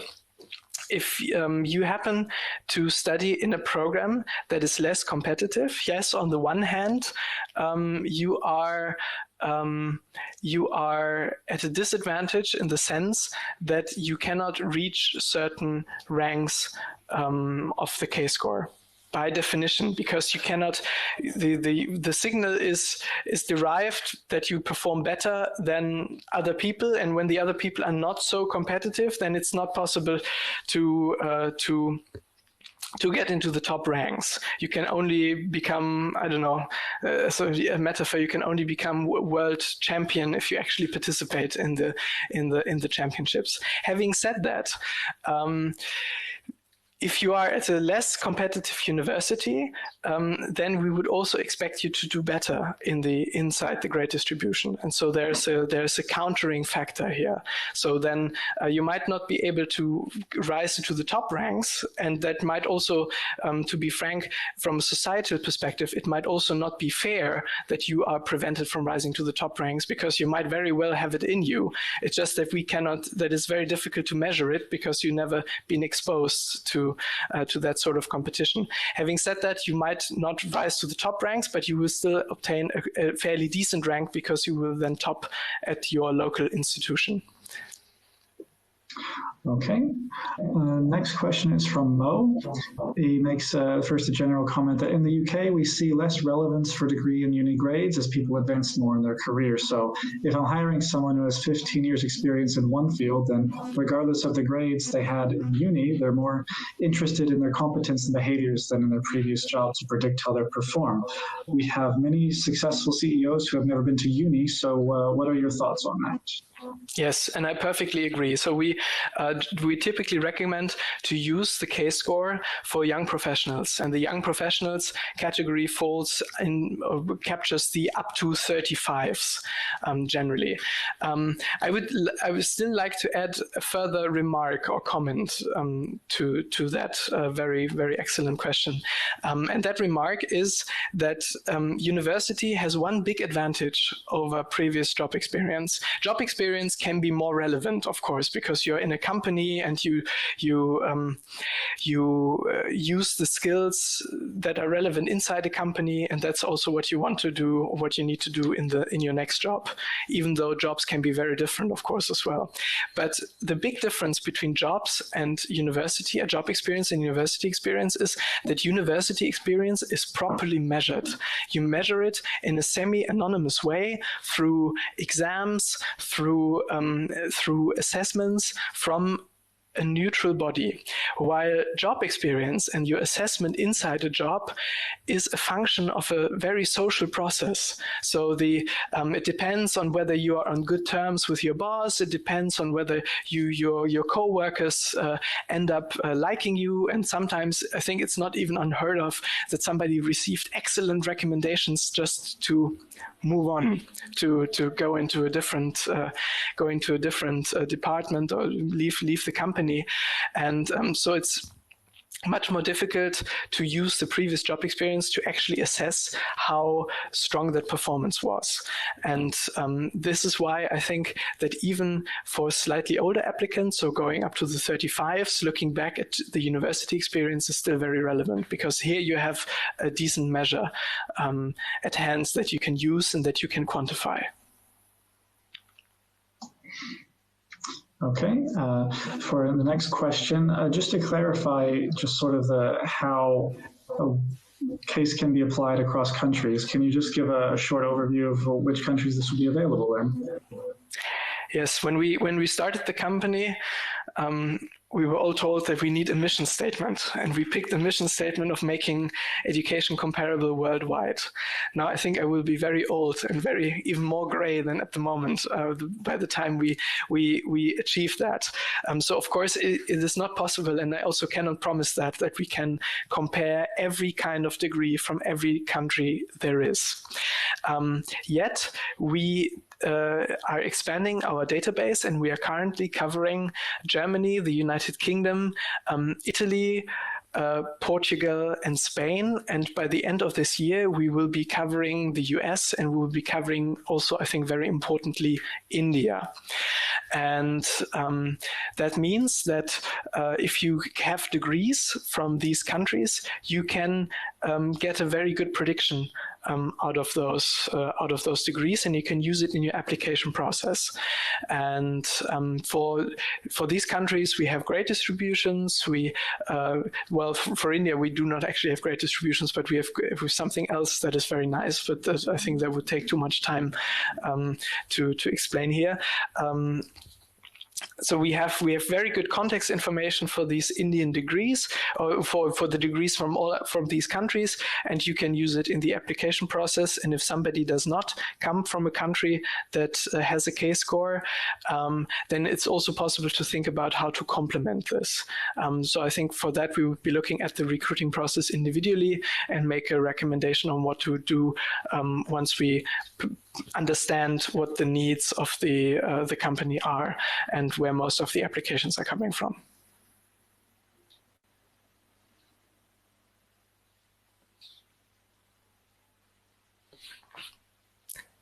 Josh, I'm not hearing you at the moment. Maybe your mic is on mute. Yes, now. Yes, good call. Thank you. Okay, take two. So 2 more questions in the chat.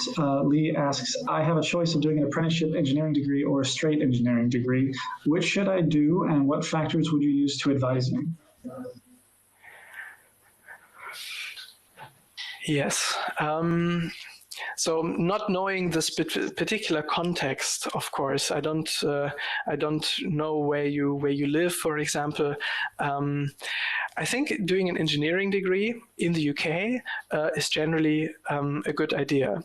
For the apprenticeship engineering degree, I would have to know a little bit more about that program and what it looks like.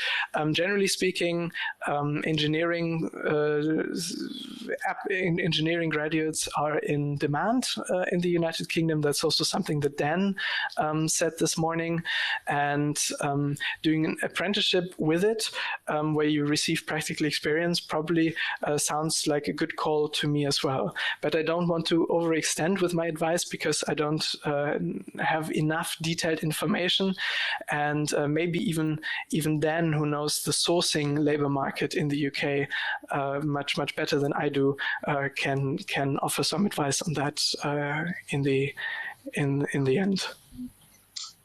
Okay, and a question from Mo. Does that case, I imagine, include degrees obtained via online distance learning? If it is a degree that is an actual degree in the sense you have an accredited bachelor or an accredited master's degree, then yes. If it is some kind of diploma, for example, I don't know, a Udemy diploma saying you've done machine learning course XYZ and you've finished it, then no, because there's no data on that. Okay, I see. Okay, I will give time for one more question. If Lee, because I see he's typing now, so I want to make sure he gets that in before we move on. Yeah, so I'll give him a moment there. Okay, Lee asks as our final question, I need to think more about your presentation, which I found really interesting. How can I find more information?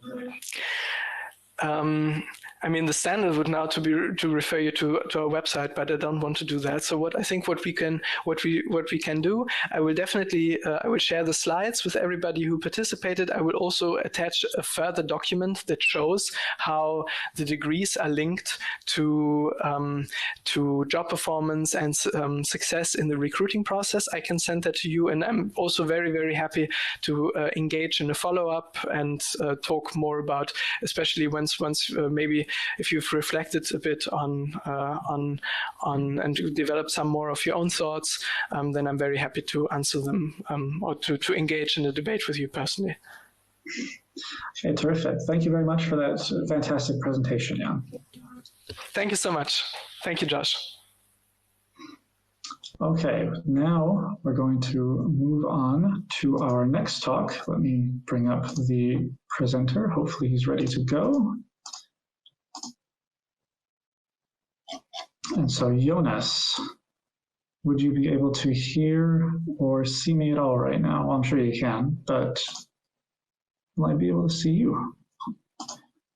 So, Jonas, he is Jonas Radbruch, and he is going to be presenting about the influence of interview order on the subjective evaluation of candidates. And Jonas Radbruch conducts research at the renowned Institute of Labor Economics in Bonn, Germany, on changing the world of work with a focus on behavioral and personnel economics. And so, I'll get his presentation up, though we seem to have some issues getting him going. Look like Jonas, is your webcam or mic on at the moment? So I have to give him a minute.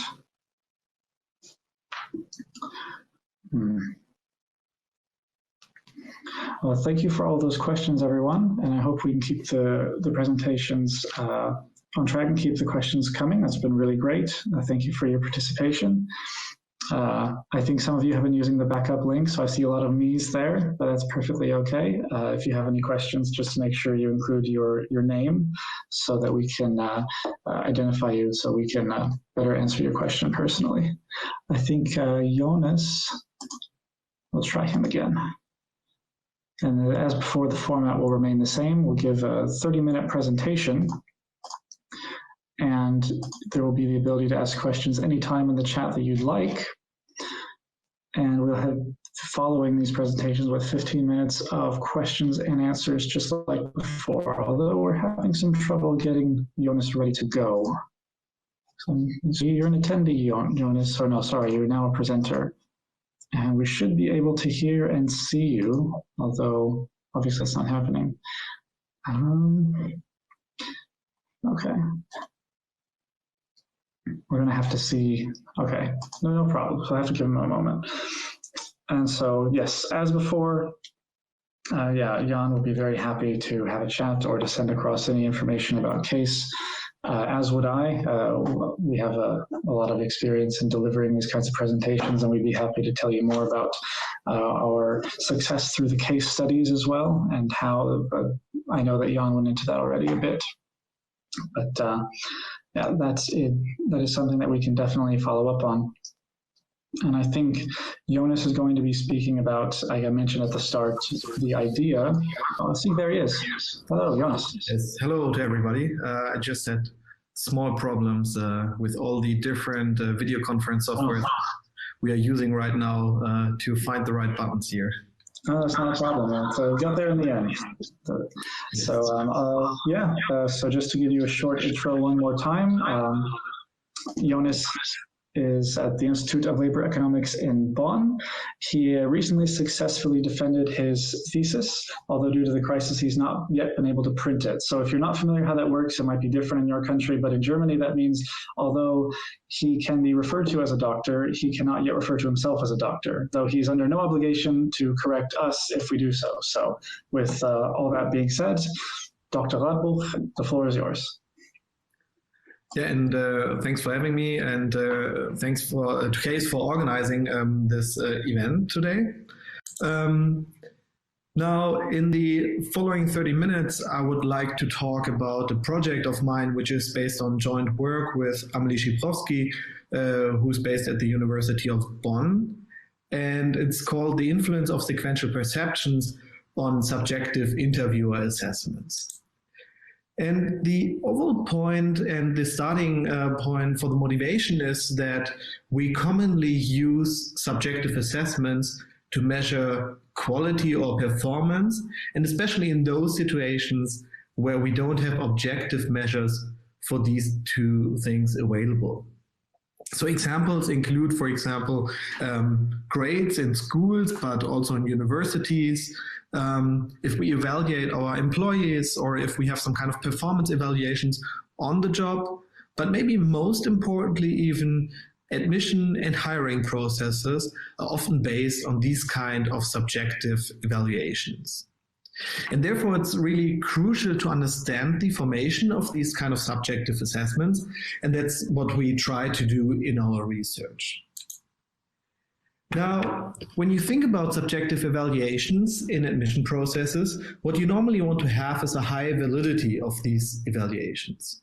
So individuals should be evaluated independent of, for example, other candidates, which are observed by the same interviewer, but also of the independent of the timing of the interview, at what point in time it takes place, in what kind of room, etc., and other things. These are exactly the kind of things we try to answer in our research. Just to give you a broad overview about also other projects which we are working on. One is, for example, concerned with the evaluation gap between male and female candidates. In many admission situations, actually, it's the case that female candidates are evaluated worse than male candidates. And what we're going to try to answer in that project is, what role does the gender of the evaluator play? So if you're evaluated by a male or by a female interviewer. In another project, we try to understand the variance of subjective evaluations. So you often have the case that one candidate is evaluated by different evaluators or interviewers, and there's going to be a difference across these evaluations. And the question then is, why is that the case? And we try to look at interviewer leniency, for example, the group strength, or other random factors which help to explain this variance across different evaluations. In the project I would like to talk today, we are looking at the influence of the interview order. Why do we think this is important? Well, if you interview a candidate, it's normally not the case that you interview him in social isolation, but it's more the fact that you observe a couple of candidates, most often in a certain sequence, and you interview one candidate after the other. This actually might help us, because this might help to adjust our expectations about the candidate pool, but also it creates the room for distortions and spillovers between candidates which we observe sequentially. And this is exactly what we try to answer in this project. So let me shortly give you an overview about our research questions in more detail. So the first question is, how is the candidate's assessment influenced by the other candidates which are seen by the same interviewer? So it doesn't matter which other candidates are observed by the same interviewer.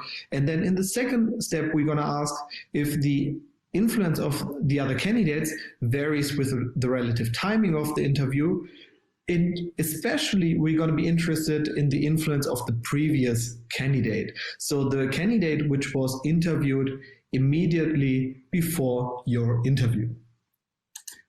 To give you a graphical presentation of what we are after here, so we are interested in the evaluation of the candidate at the point T, at time T. Here it's the blue dot in the graphic, in the figure, and now we are interested how do the other points, so the other candidates, influencing the evaluation of this candidate. So does it matter, for example, if there are more larger points or smaller points, and then do we actually think that this point in T is larger or smaller?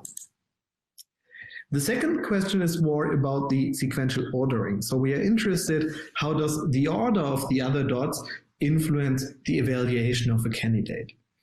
Now, in the second figure, you can see that the two dots before the dot in T are changed. And in the upper figure, you have a relatively large dot before T, and in the lower one, you have a relatively small dot. Now, the question is going to be, do we evaluate a candidate differently depending on who was observed directly before that candidate in T? To give you a brief outline of the talk, I'm now going to talk about the institutional setting and data we are using to answer these questions. Then I'm going to talk about the influence of the interview sequence before I turn to the influence of the previous candidate in more detail. And in the end, I'm going to provide some conclusions for hiring and admission processes in general, before I'm going to quickly at the end give an outlook at the other project about the evaluation gap between male and female candidates. So the institutional setting and data we are using comes from a large study grant admission program in Germany. And I should add that it's one of the most prestigious study grant programs in Germany. And it can actually finance up to your whole studies, including basically everything you need, covering tuition fees, exchange semesters, but also your monthly income up to basically covering all your living costs you need during your studies. The admission process is organized in 2 days assessment centers, and they take place all over Germany at many different locations. At one admission assessment center, there are approximately 48 candidates and 8 interviewers, and each candidate at such a workshop has 2 one-to-one interviews and additionally participates in a group task. Each interviewer at such a workshop conducts about 12 one-to-one interviews, and interviewers are asked to rate the absolute quality of a candidate, so they don't face a certain admission quota, and they are really asked to give their evaluation if the candidate is fits the scholarship selection criteria. And they can basically give every candidate they want a yes vote or a no vote. To provide you with some of the crucial details, which we also need from a research perspective, in the admission process, we have a quasi-random assignment to interviewers in time slots. This is very important from a research perspective because we can leverage that to provide causal evidence. So we really have causal estimates here. And this means we can really say that A causes B and not just talk about correlations where 2 things might happen at the same time due to pure coincidence. We also have 3 as good as independent assessments per candidate because every candidate is observed in 2 one-to-one interviews and in 1 group task. And these 3 independent assessments then also determine if a candidate is accepted for the scholarship or not. It is also important to point out that interviewers decide on ratings at the end of the sequence. So after they observed every candidate, they can decide on their final evaluation of a single candidate. Our data covers over 340 admission workshops and nearly 31,000 individual ratings, and it's based on registered data from the Scholarship Foundation. Below on the figure, you see the distribution of interviewer ratings, and what you can see is that the rating scale goes from 1 to 10, and it's also all ratings are used by interviewers, but there's less mass at the corners, and mostly they use the ratings in the middle. What is implicit in this rating scale is that if you give a candidate an evaluation of 8 points or higher, you also are in favor of admitting that candidate, so you give him a yes vote. Now, let me now talk about the influence of the interview sequence. So, to quickly recap what we are interested in the influence on the candidate in T, and we want to know if the quality of other candidates increases, how does the evaluation of that candidate is affected.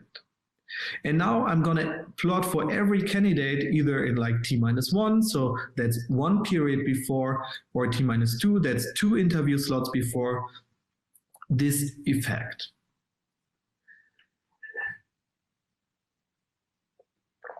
So the first thing you can observe here is that basically every bar is negative, which means that increasing the quality of any other candidate observed by the same interviewer decreases the evaluation of a candidate in T. So when an interviewer observes strong candidates in other interview slots, the evaluation of a candidate decreases. What you can also see is that this holds for the candidates which are observed before your interview, and also the candidates which are observed after your interview. And this also shows that these ex post adjustments really matter. So interviewers really do take into account whom they observe after your interview. The third thing you can see, and which you already probably have recognized, is that one bar especially sticks out. And this is the bar of the influence of the person which was directly interviewed before your interview slot in T-1. The influence of this candidate is nearly as doubles the influence of any other candidate. And our further analysis actually shows that this influence is as important as the average of all other candidates together. As this candidate is really important for the evaluation of a candidate in T, what we want to do is to look at this influence in more detail in the next section. So the question now is, how does the candidate's rating change if the previous candidate received a yes vote instead of a no vote? Our results show that there is this influence of the previous candidate. However, as interviewers are supposed to independently evaluate candidates, and we also have this random allocation of time slots, this should actually lead to zero influence of the previous candidate. But yet we have seen that this influence exists. So we're going to look at this now in more detail using the vote in the for the previous candidate.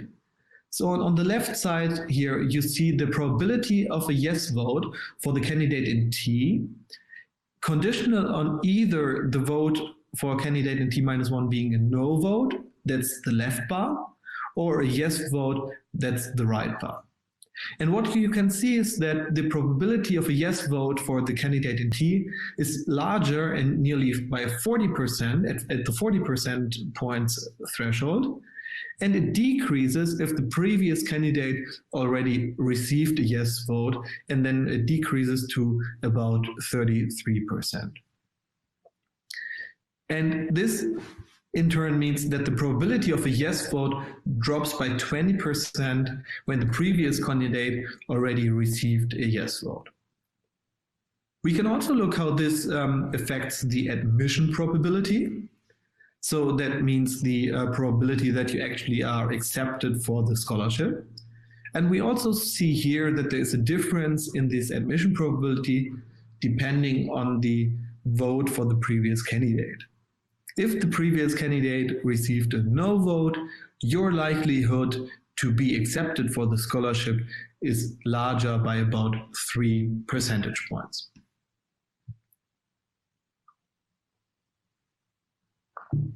Now, these two outcomes actually look at the absolute evaluation of a candidate, but we can also look at the relative ranking or the relative rating of a candidate, which might be also interesting from a human resource perspective, where you, for example, are interested in selecting the best candidates of a given candidate pool. So what we see on this slide is on the left side, we see the relative rank in the interview sequence. So how is a candidate ranked by the interviewer depending on the vote of the previous candidate. And we see that a candidate is ranked worse when the previous candidate already received a yes vote. This also holds for the probability to be ranked the best candidate or one of the best candidates for the candidate in T. The probability to be ranked among the best candidates decreases if the previous candidate received a yes vote. So in a conclusion, this means that the vote of the previous candidate changes not only the absolute evaluation of a candidate, but it also distorts the relative ranking for the candidate in T.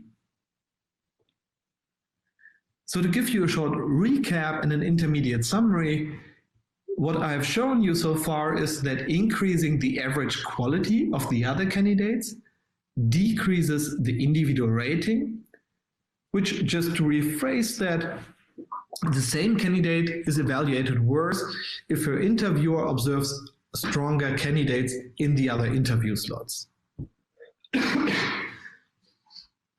What we have also seen is that the previous candidate has a strong additional influence.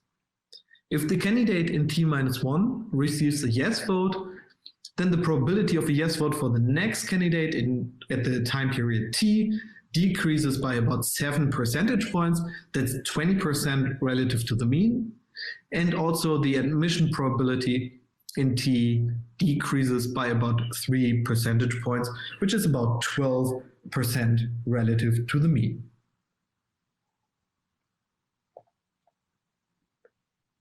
So what are the behavioral and psychological mechanisms behind this effect? We do a lot of further analysis in our research project to basically try to get at that. And what we find is that when interviewers basically compare a candidate with similar other candidates, and the memory of the interviewers tries to recall other similar experiences and other similar candidates.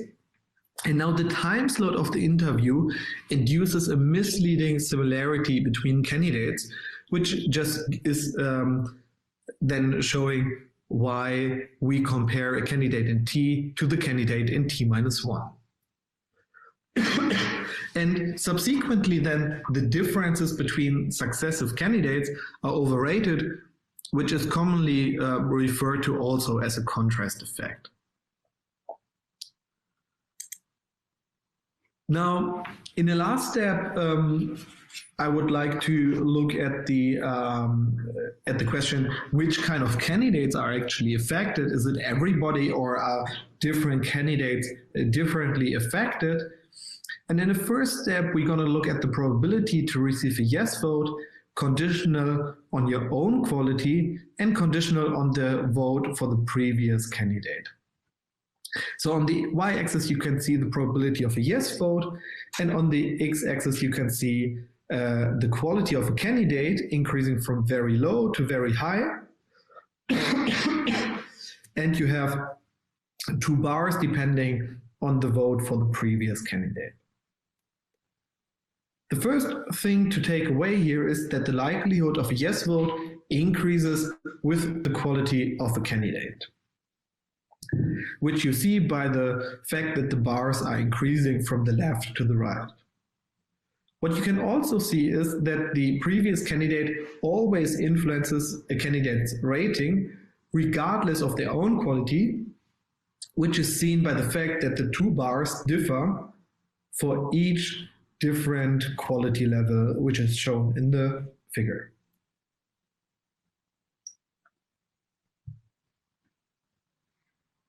Now, in the second step, we can also look now at the admission probability. And in this graph now you see on the y-axis the admission probability, not the probability of yes, what is shown in the figure, but it's the admission probability. Again, depending on your own quality and the vote of the previous candidate. And what you can here see is that candidates with a very low or low quality basically have an admission probability of close to 0. So for them, it doesn't really play a role what vote the other candidate did get, because they're not going to be accepted anyway.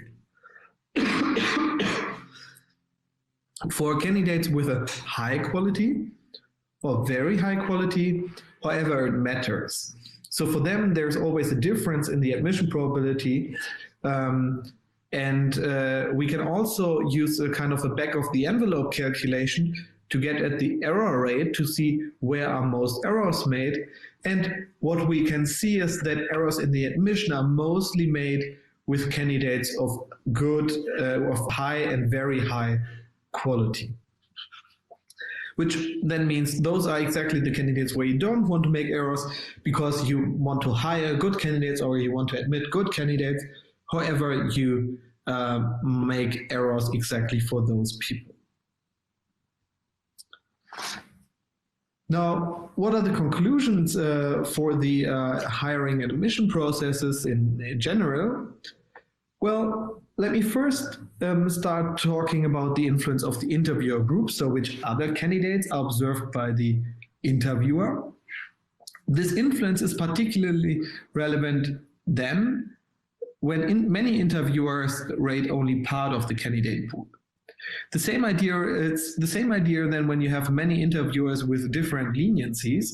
So some evaluate the candidates generally more positively and other interviewers evaluate candidates generally more negative. And then you have a hard time comparing the evaluations across interviewers. If you have only one interviewer, or if interviewers are very equal or have very equal groups, then this might be less of a concern. The influence of the previous candidate, however, distorts candidate selection. What our results show a little bit is that the influence of individual errors, so the influence of the previous candidate in one interviewer, can be reduced if the selection is based on many independent evaluations, which we see since the influence is a little bit smaller when we look at the admission probability, which is based on 3 independent evaluations instead of the single evaluation or single rating. A further analysis, which I have not presented here in this talk, but we have also checked, is that the experience of interviewers does not matter a lot. So it does not matter so much for the influence of the previous candidate, how experienced an interviewer is. The question now is, therefore, how can the validity of subjective evaluations be increased? And I would like to go basically through 3 solution concepts for this. And the first one is changes in the selection process.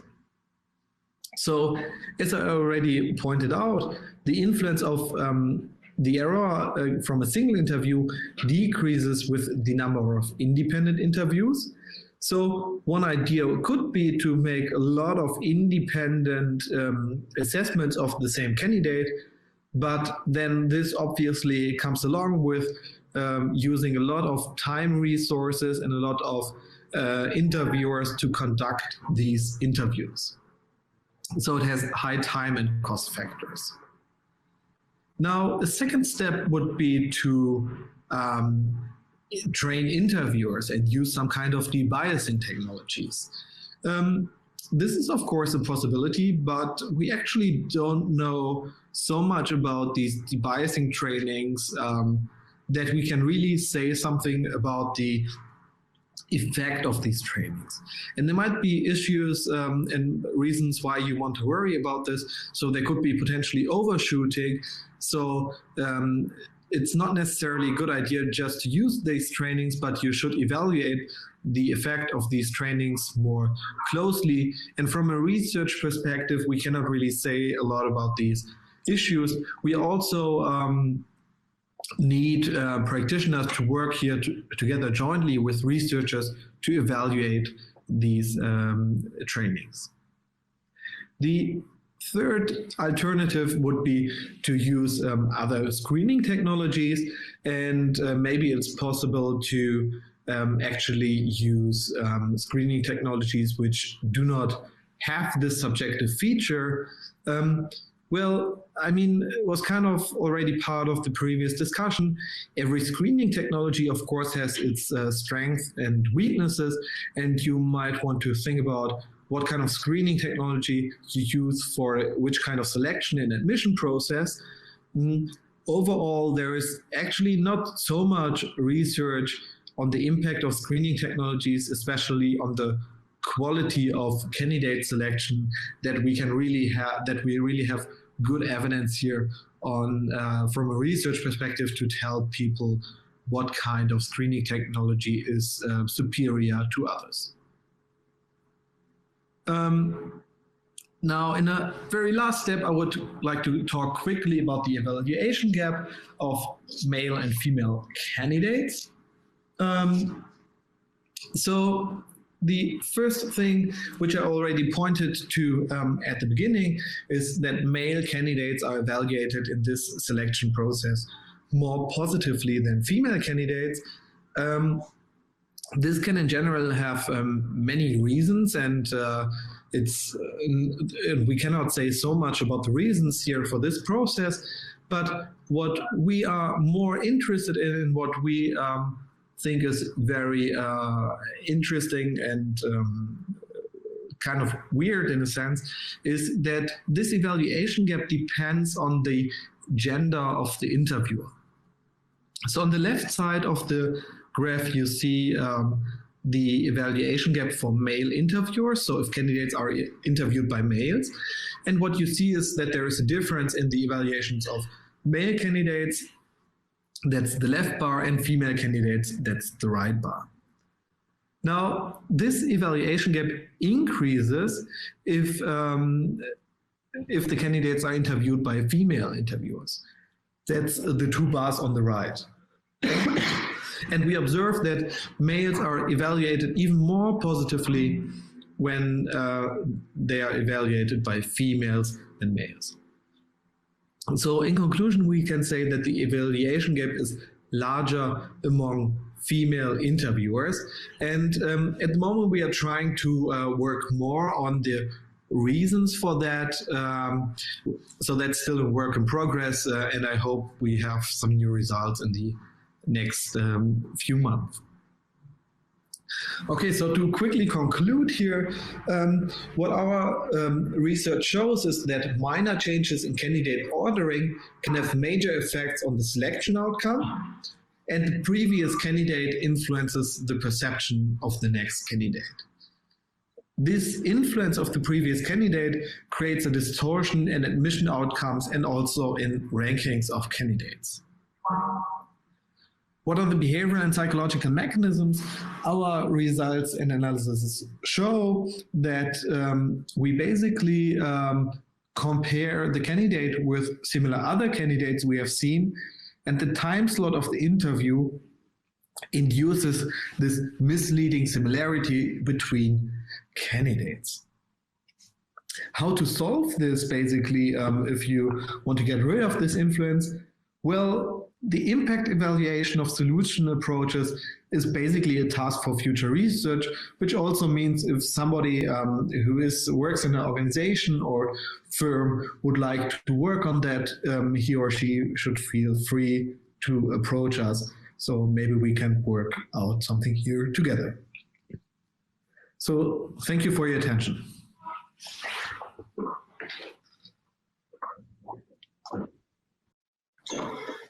Thank you very much for that presentation, Jonas. That was very interesting. So we will now be taking questions from the chat. Feel free to type any questions that you had or any queries related to the presentation.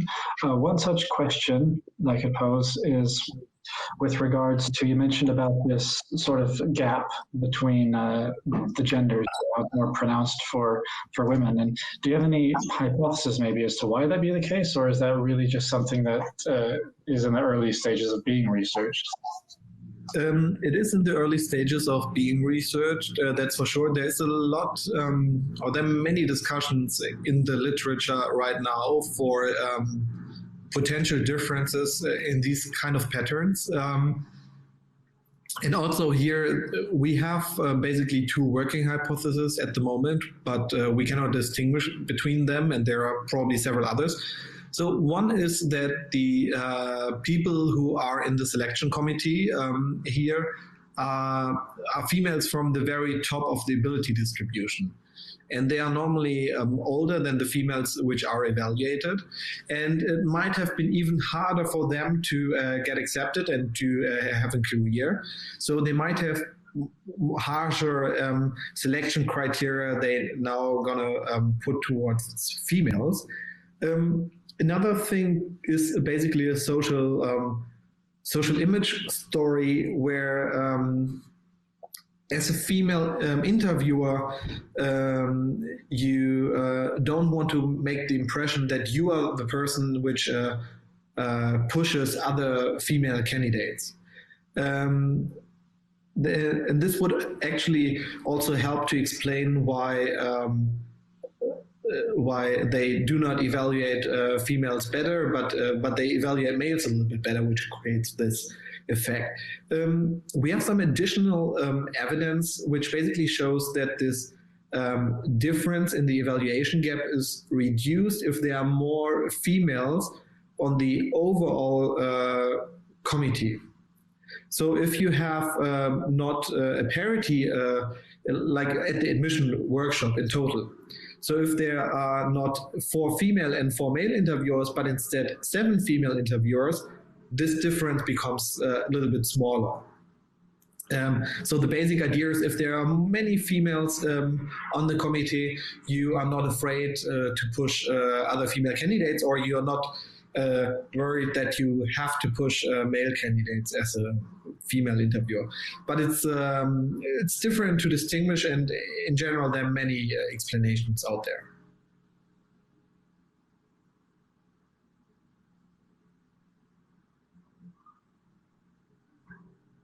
I think your mic is muted. Yeah, I did it again. Thank you.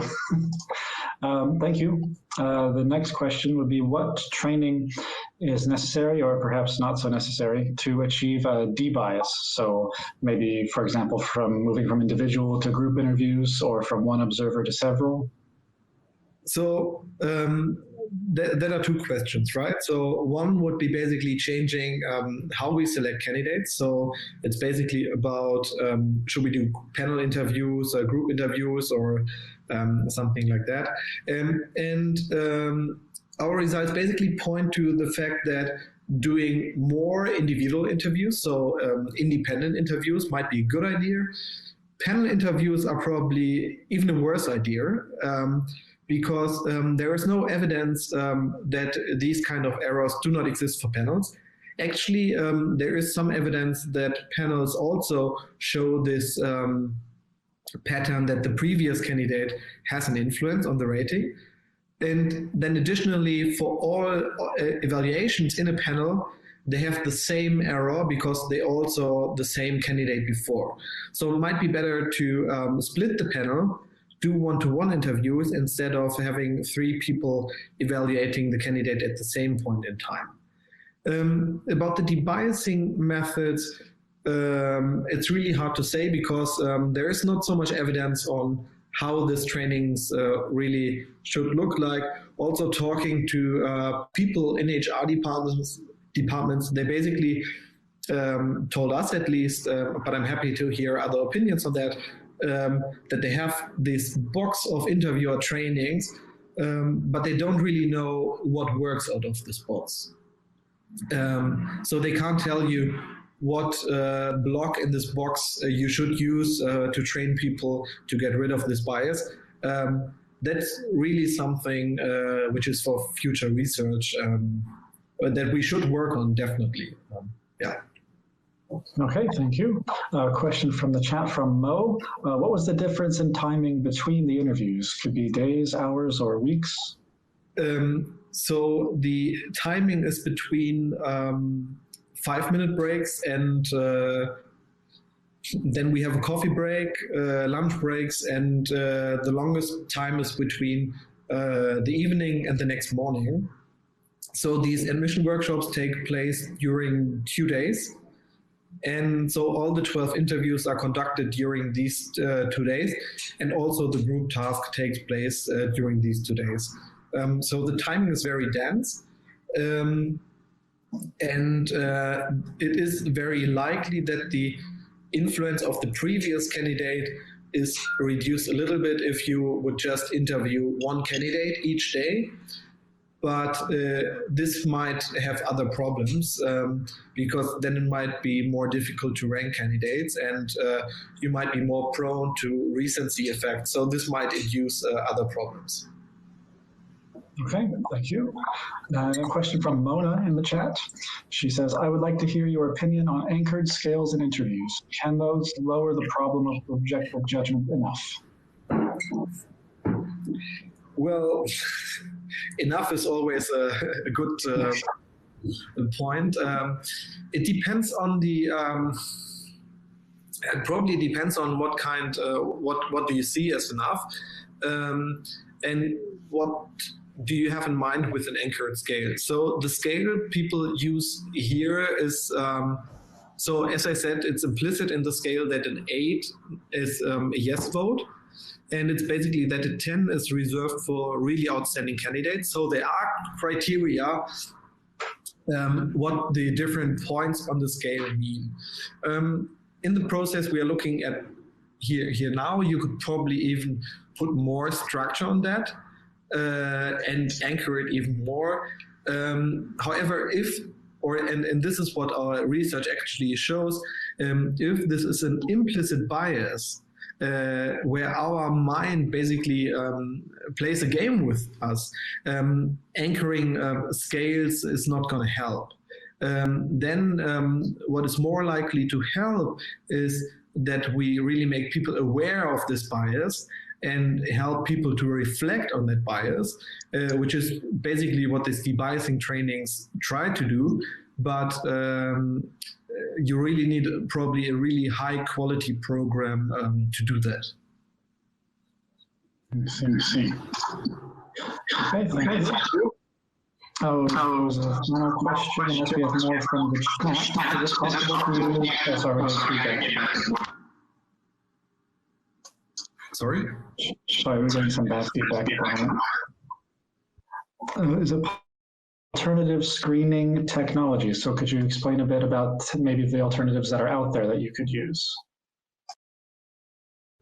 I mean, one possibility would be to use some kind of automatic job testing technologies, for example, similar to the case scores. There is actually some evidence from Canada in a very nice paper where they show that for blue-collar workers, job testing technologies outperform the decisions of HR managers. So basically, they gave everybody the recommendation of the job testing technologies, and those HR managers which overruled the decision of the job testing technologies made worse hires on average. So job testing technologies are probably something which could be used, but it might be more difficult to use them if you want to hire, for example, a partner in a consultant firm. This might be not the right thing to do. And they have different problems. Then you want to make them fair, obviously, and many companies work a lot on that, as does Case. but so they have also different strengths, and that would be one. Others, I think like in the end, it might not be the interview which is the problem. It might be how interviews are conducted and how interviewers are trained. I think this is more going to be the point, because you can combine different assessments, but in the end you might want to talk to the person, and this might you might want to determine that you're hiring on that. And other technologies can probably help you in determining with whom you want to talk, but you're not going to hire somebody, or you're not going to admit somebody as a colleague without never seeing him, for example. Right. Okay. I think if there aren't any questions left, I think, I would like to thank you for your time. And a fantastic presentation, Dr. Radbruch. Yeah, you're welcome. Okay. Take care. Thanks for all the questions. Yes, if you want to contact me, feel free to use the email on screen. radbruch@eza.org. Also, if there are any further questions, feel free to get in contact with me. Yes, thank you very much, Dr. Radbruch. Bye.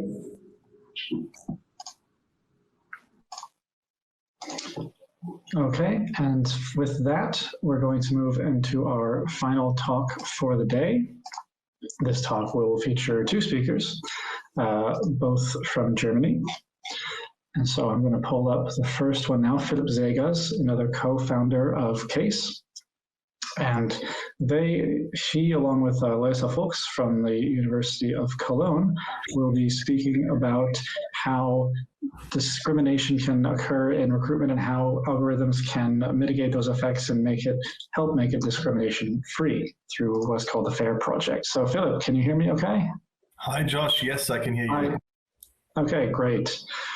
So we'll be talking about how Project FAIR helps figure out discrimination in the labor market and how we can help mitigate the effects of that, correct? Yes, Larissa there as well? Larissa? Yes, she should be here. I will turn on her mic now and her camera. So she should be able to speak now. Hello. Hi, Larissa. Okay, great. So if you're happy to proceed, I'll let you take it from here to explain. Yes, thank you for the kind introduction, Josh. I think we're also going to turn off our video for the presentation, and then we'll be back with you for questions afterwards, if that is fine. Okay, so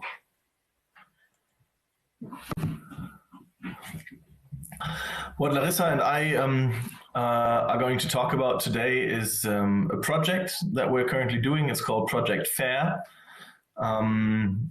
It's a project that, when I say we, I mean CASE, so Candidate Select, and the University of Cologne are doing. And we have a couple of associated partners who are doing that with us, who are more on the practical side and who are there to test and implement and validate and optimize all the tools that we are developing. Those are Deutsche Telekom, Simon Kucher and Partners, or Simon Kutcher, FIGA, which is a hidden champion from Germany. They're doing pipes, and they're located in the beautiful area of the Sauerland. And we have StudiTemps, which is an HR company for students, and they offer flex work, and they're essentially one of the largest employers of students in Germany. So what this project FAIR is about, FAIR is short for Fair Artificial Intelligence Recruiting. And the idea of this project is to develop algorithms that help to score information that can be found on the CVs of people. But we not only want to score them, but we want to make sure that the way we score them is free of discrimination and is also fair in a sense that people have the right chances to be hired. Yes.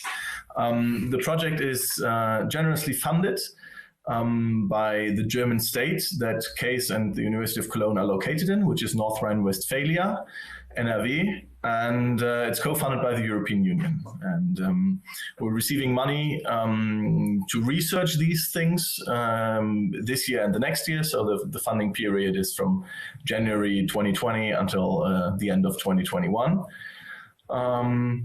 So we just started the project, and we would like to give you a short overview what the project is about and what we already developed and what the ideas are. Josh already did that, so just that you know who is talking to you at the moment. Let me introduce the two of us. I'm Philipp. I am one of the three founders of Candidate Select, and I'm also a research fellow at Maastricht University. So in that sense, I'm also a colleague of Kim. And I'm talking together with Larissa. She's a researcher at the University of Cologne, and she's working together with us on the FAIR project. Where do we start? We can start to look at algorithms in recruiting. What is the status quo? How are they perceived? And we see, and this is other researchers that found this, we're just quoting here, that 81% of recruiters think that AI will be crucial in the future, but a majority of them say they have limited or no knowledge. So that's potentially a problem if people think something is important but have limited knowledge on it. We also see that in another study, a quarter of HR employees say that they have sufficient knowledge regarding applications and functioning of these algorithms. So then we have to ask the question, do we need to understand how they work in order to use them? Why is it important maybe? And these are also things that one can discuss about. And if we talk about acceptance of these tools, we see in studies that a quarter of applicants welcomes the usage of algorithms, so they are happy that such algorithms are being used.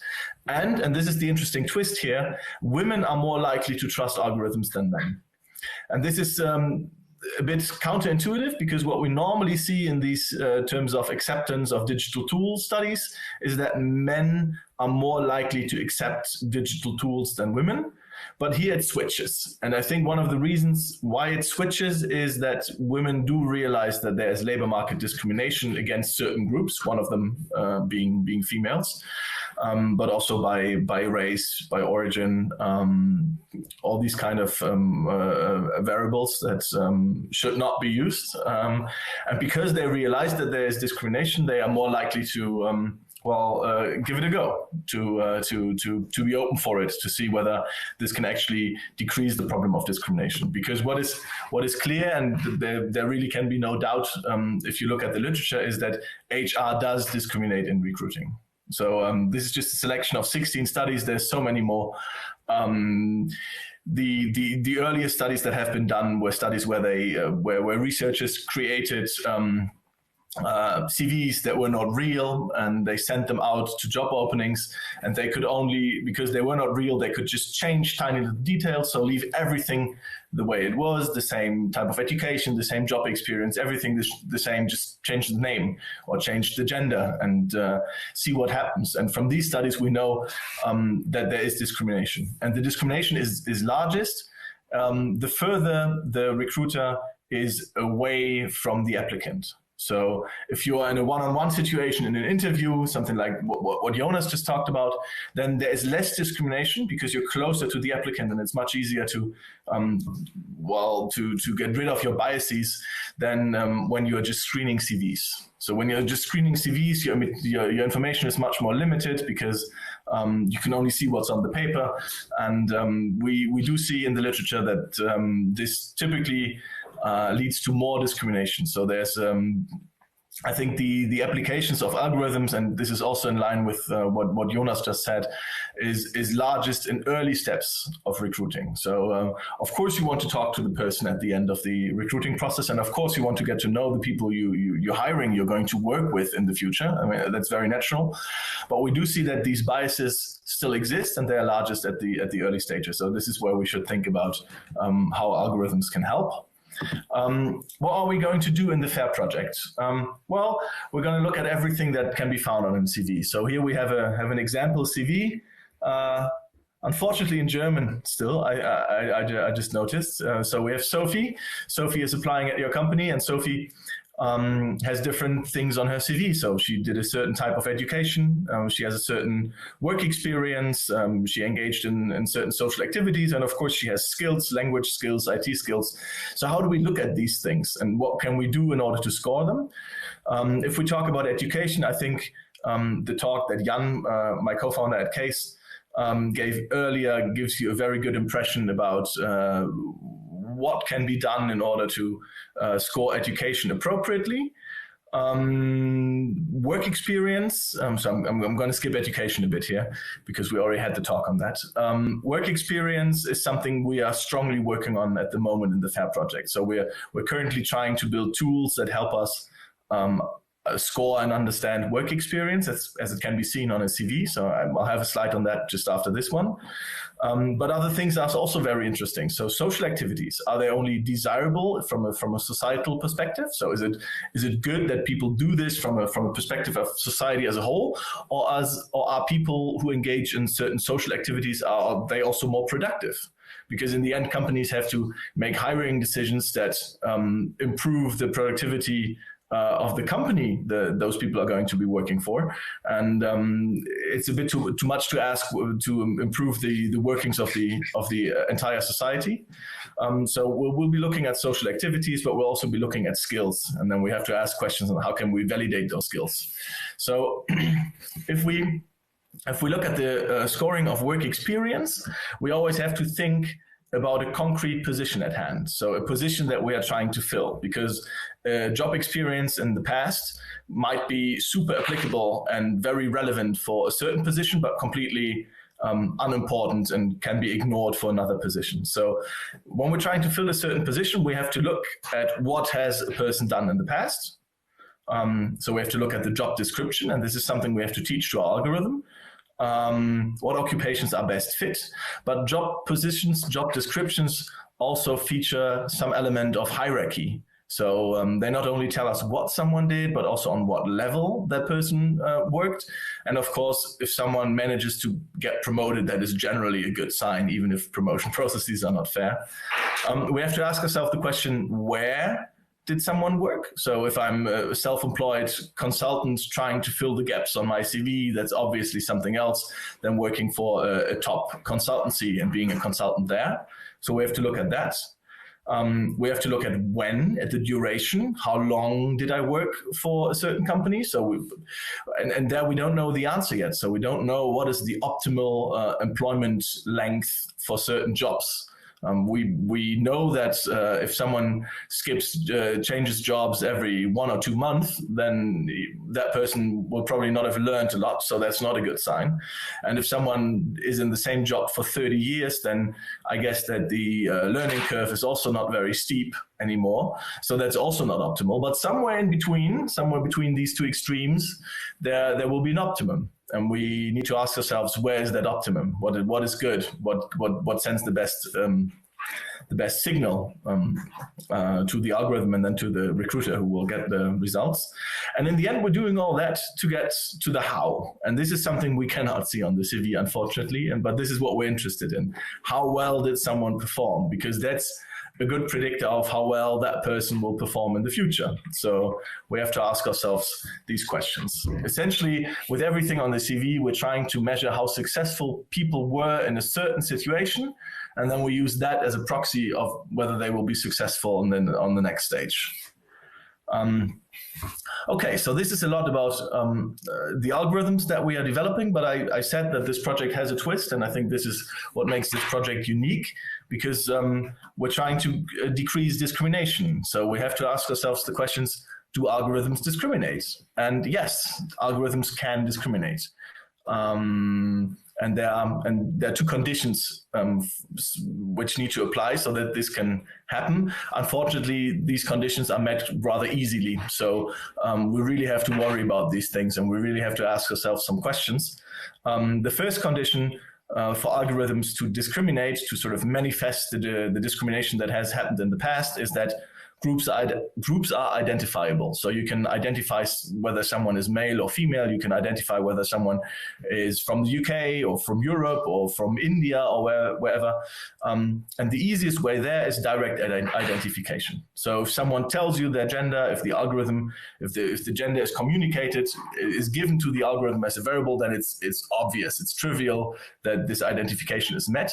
Unfortunately, there's also something like indirect identification. So even without telling you the gender of a certain person, if I tell you that someone studied, for example, engineering, you will already have a first perception that it's more likely that that person is male. And if I then tell you more things, for example, that he likes to spend his time watching football on the weekends, or that he's engaged in certain parties, let's say the UKIP, for example, which hardly has any females, then you will be more sure about your judgment of that person being male. And the more information we give to an algorithm, the easier it becomes to induce the group that a certain applicant is belonging to from the information that was given.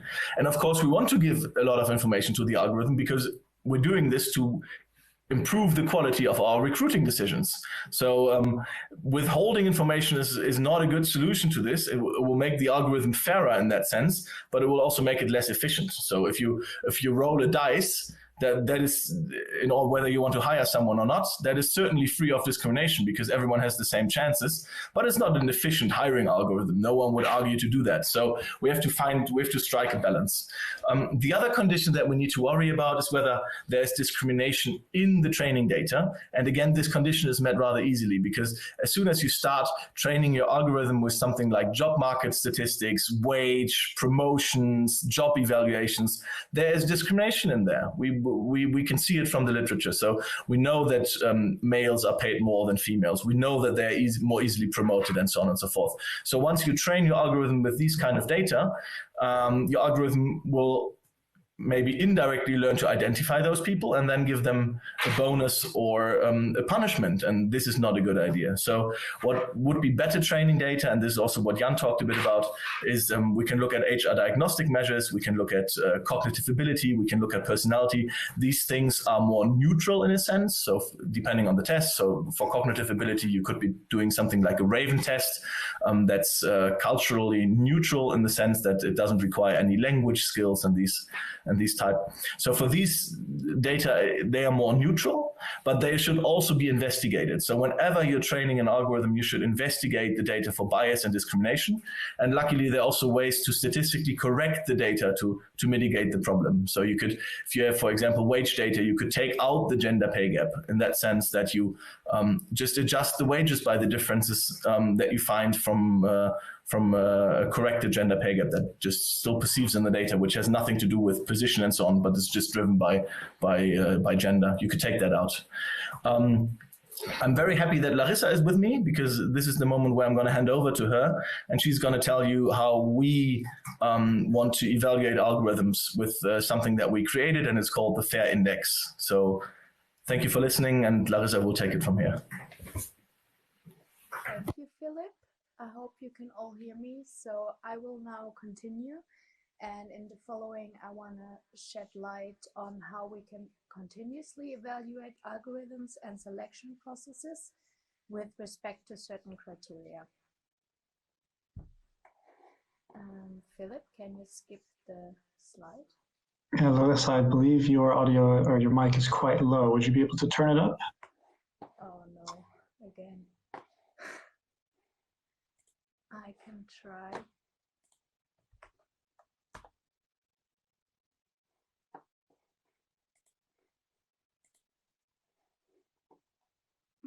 Can you hear me? We can hear you very faintly. Okay, maybe just a second.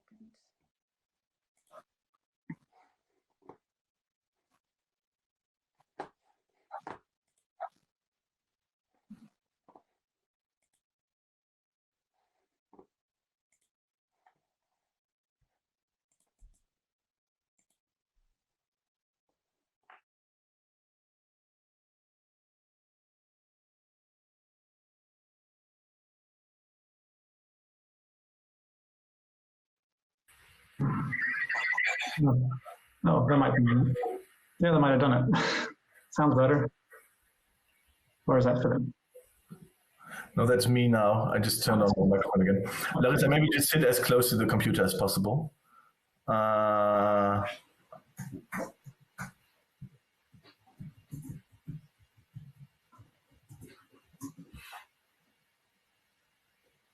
Okay, now Larissa. Is Larissa still there? Yeah, now she I think so, yes.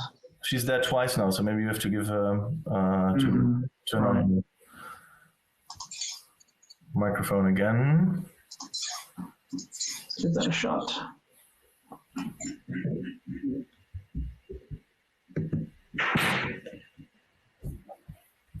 Hello. Hi, Larissa. Okay, I hope it's better That's now. much better now, great. Much better now, yes. Okay. Sorry. Yeah, I'm just seeing the old slide. I don't know. Yeah, thank you so much.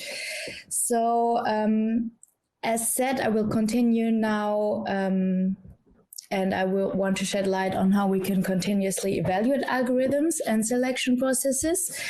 Globally, but also in Germany, digitization is moving forward. So in this regard, inequalities become more transparent, but certain processes are also lacking of transparency, although you might expect that it is increasing. So especially the labor market is facing new challenges there. And one term that you hear often is equality of opportunity, and this is also implemented in law now. For instance, the United Nations implemented equality of opportunity for women in their Sustainable Development Goals, and Germany has the General Equal Treatment Act, which gives the employee substantial rights.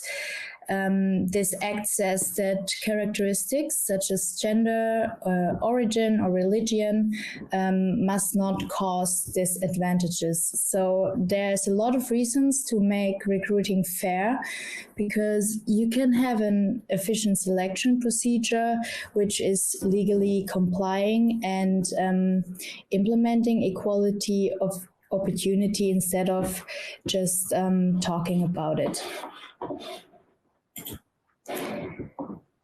Can you skip the page?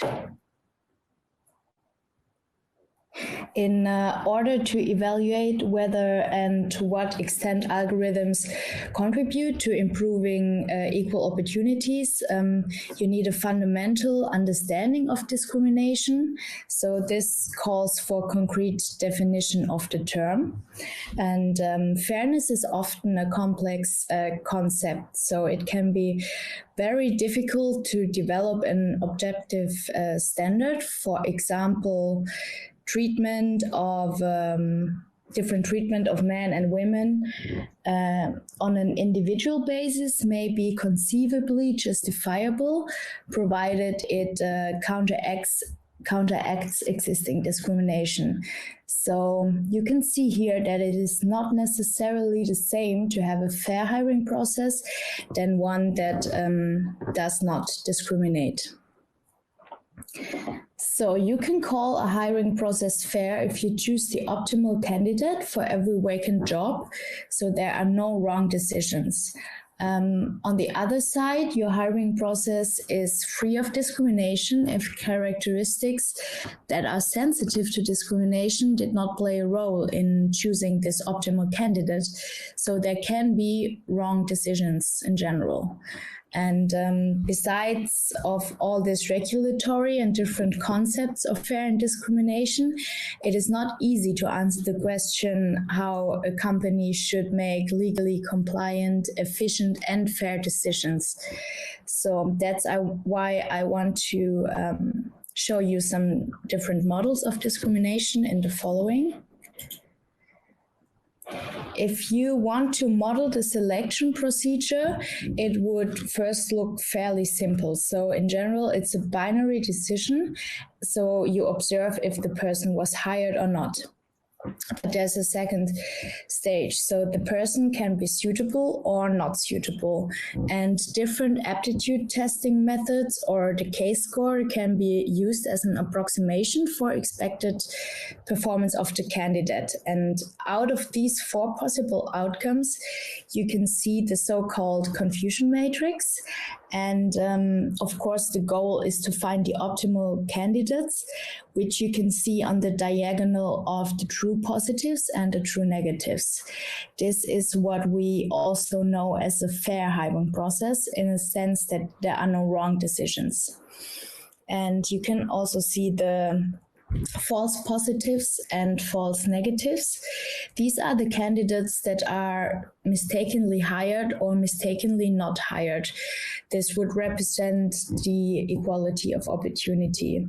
And that's what's also costly for the firm, as the process is not fair or efficient.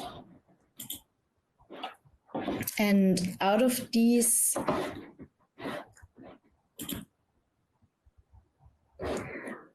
this confusion matrix, we can derive the concepts of group fairness and individual fairness. So group fairness can be divided in 2 parts. The first is parity mistreatment. There are 2 criteria that can be evaluated on. The first one is accuracy, and accuracy examines differences in the true positives and true negatives between groups, for example, men and women, whereas equality of opportunity examines the differences in false positives and false negatives, because these represent foregone chances of individuals. But added up, it can be really costly as a company, as you want to hire the optimal candidate, of course. The other thing is called parity impact, and this is often known as quota or statistical parity. So this metric focuses on the acceptance rates of individuals, so the ones who are hired, which is the false positives and the true positives. And the concept of individual fairness requires that candidates deserving similar outcomes also receive similar outcomes. We want to focus on group fairness and equality of opportunity, as already said. The concept explained so far can be used to continuously evaluate algorithms and hiring processes in general. And here you can see a circle that accompanies the process. The first step is to ask the right question. And after that, it's possible to identify and edit the training data required to answer that question. A third step would be that you implement your machine learning algorithm. And the fourth step is that you give new data to the trained model and you receive some prediction. And in the fifth step is where the FAIR index can be applied. Whilst evaluating the model, you can see how good it works and if it contains some discrimination. And if so, you can hop back to step 3 and potentially tune your model and so on. And as a last step, you can apply the model.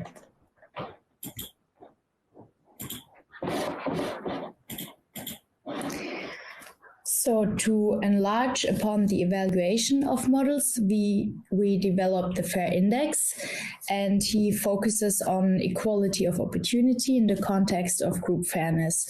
This means he assumes that there are wrong decisions in the hiring process. So if errors occur repeatedly and increasingly at the expense of a certain group, this can be an indication of existing and systematic discrimination, especially if they cannot be traced back on expected performance.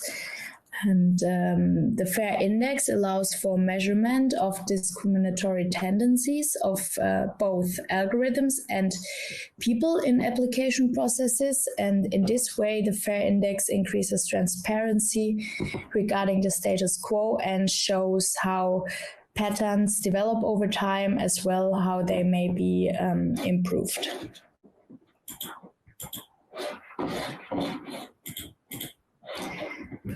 So I've talked a lot about equality of opportunity, and here you can see in a decision tree what it means. So an individual can either be hired or not, and equality of opportunity focuses on the decisions which that fall into the red arrow.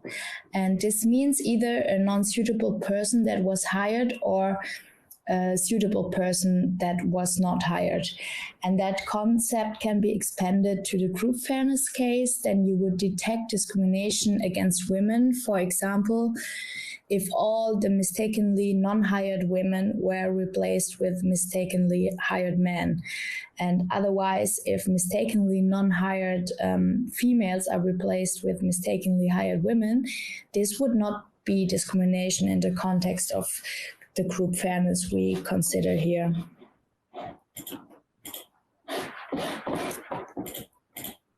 Here you can see some exemplary results of the FAIR Index.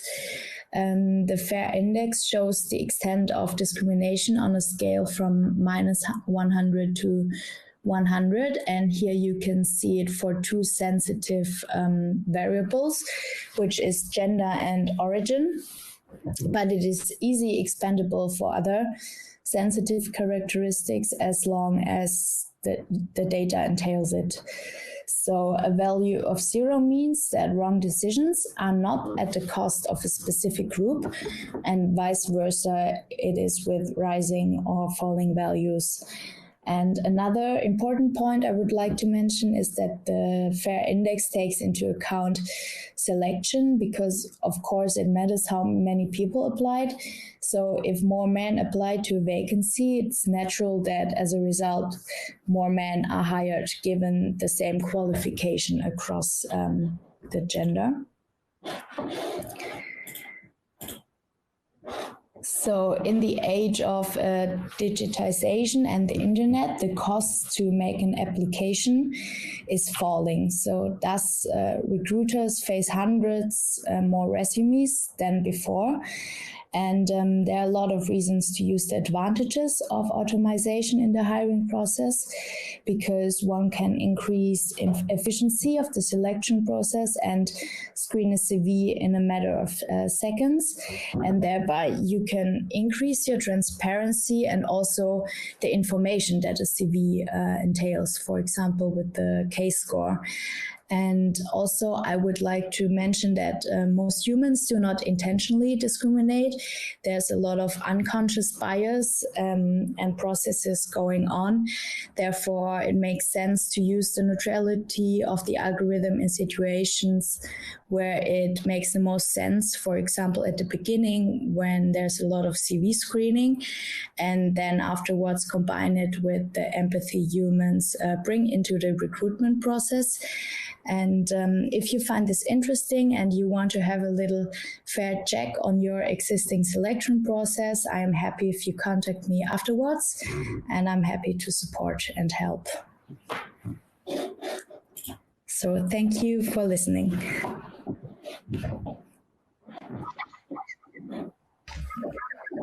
Okay, thank you very much, Philipp and Larissa, for the interesting presentation. So now we will be taking questions from the chat.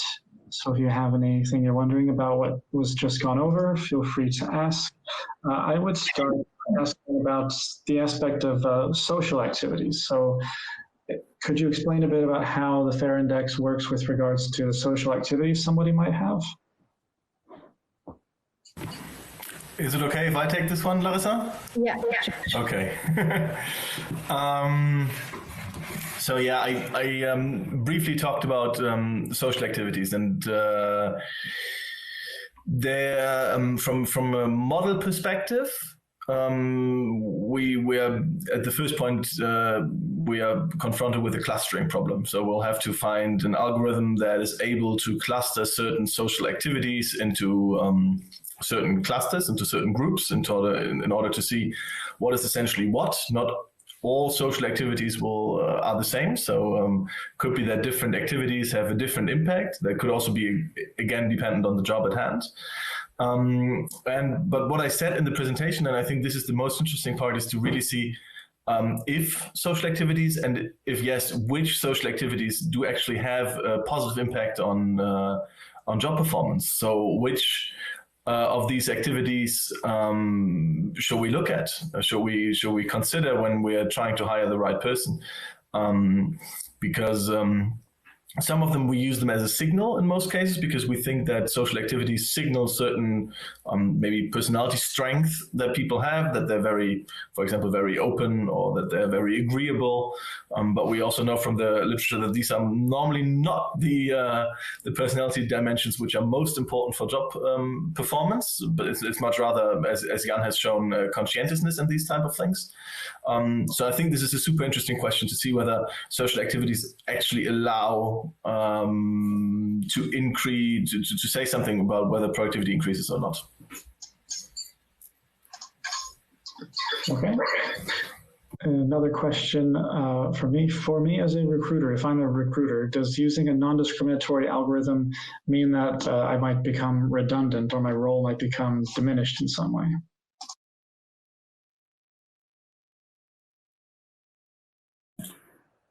Sorry. Yeah, as mentioned before, the use of automation and the FAIR index is not there to replace a recruiter. The opposite is the case. So I think only together in combination you can come to the best result. And some processes that cost time can be easily automated. And then you can just use all the information on a CV in a matter of seconds. And as a recruiter, you can focus on other stuff that are essential for the job and also at the end of the selection process.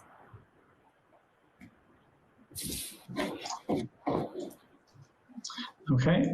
Would this FAIR index be involved in checking the procedure of the hiring, if you know what I mean, or would it be more just the end just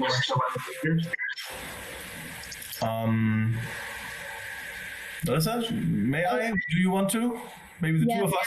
You get the two answers. I didn't hear it, so maybe you can do it. Okay, I heard the question. That's one advantage. Yeah. So the question was whether the FAIR index is more about the procedure, so whether whether the FAIR index is suited to check the actual hiring procedure, or whether it's more a number that tells you something about the process as a whole, and the latter is true. So the FAIR index is not so dependent on the actual procedures that are done. So it can be, as Larissa said, it can be used to evaluate algorithms the same way as it can be used to evaluate human decision making. What it essentially does is it looks whether the decisions that are taken, so the decisions that are made in the end, whether there's discrimination in these decisions, yes or no.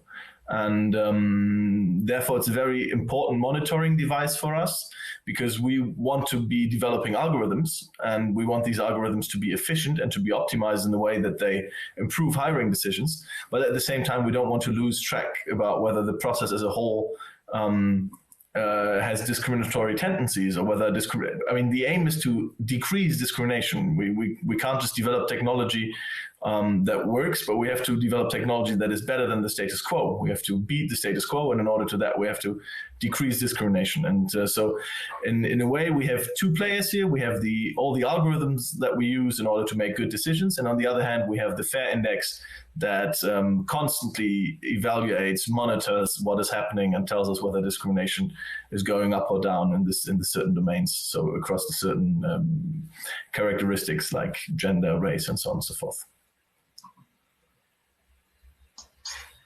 Larissa, did you have anything to add to that? No. Okay, it was a perfect answer. Lucky me. So better than one. All right, so Lee asks in the chat, so how should candidates talk about their social activities? As in, should they talk about the skills that pastime displays, what it says about them more generally? Can AI really be useful in analyzing this? Honest answer, I really don't know. This is an aspect that we want to look at within the project. It's not where we started. That's why I talked more about work experience. And then Larissa talked a lot about the FAIR index, because that's the first thing we had to do. We had to make sure that we are able to track whether our decisions are discrimination free. With social activities, of course, we thought about these things, but I cannot present a definite answer in any way. So the first part of the question, how should they present it? Ideally, it doesn't matter how they present it. The algorithm will come to the same solution. That's obviously very hard, so we have to be working on that. Our social activities skills, not in the way we use skills normally, but of course, it's a certain type of personality is also a non-cognitive skill in a way, right? So it depends a bit on the phrasing, and whether I think that AI is really helpful here. Also, I don't know. I haven't seen, for many of these things, there are solutions out there, but I haven't seen proper validation studies. So we are not, with CASE, we are not always moving at the fastest pace. So, for example, when Jan talked about education earlier today, this is where we started. And we're very careful in developing these things. We're very careful in validating them. That's why Jan showed so many results from our customer studies. And the same applies to all the things we'll be doing now. So I honestly don't know whether AI is helpful here. I think that AI, we know that these clustering algorithms work. We know that we'll be able to cluster these things. But then we don't know whether this will lead to good predictions about job performance. So it's not so much a matter of whether AI is good here. It's more a matter of whether these things actually matter and how well AI can measure them, and whether the measurement of AI then also matters. I think that's the question we have to look at. Okay. Do you see how there could be applications going forward for certain AI programs? I mean, just off the top of my head, when you talk about the indirect discrimination, so somebody doesn't tell you where they're from, but from their name, they're clearly from India, for instance. Is that something that NLP, just for example, might have an application for, or is that not really something envisioned as being even indirectly relevant to the FAIR project? Sorry, could you repeat? I didn't get the question. So I know that it's about indirect discrimination and identification. Yeah. So in an earlier presentation, they talked about the language processing aspect of AI. So I suppose what I'm asking isn't so much language processing, but just text parsing, really, in the case of resumes. But if someone has a name which is clearly from a certain origin, is that something that Project FAIR might have like a cross application for? Like, would you be able to basically use Project FAIR in regards to other AI-related tools, or is this something that would be more of a standalone thing?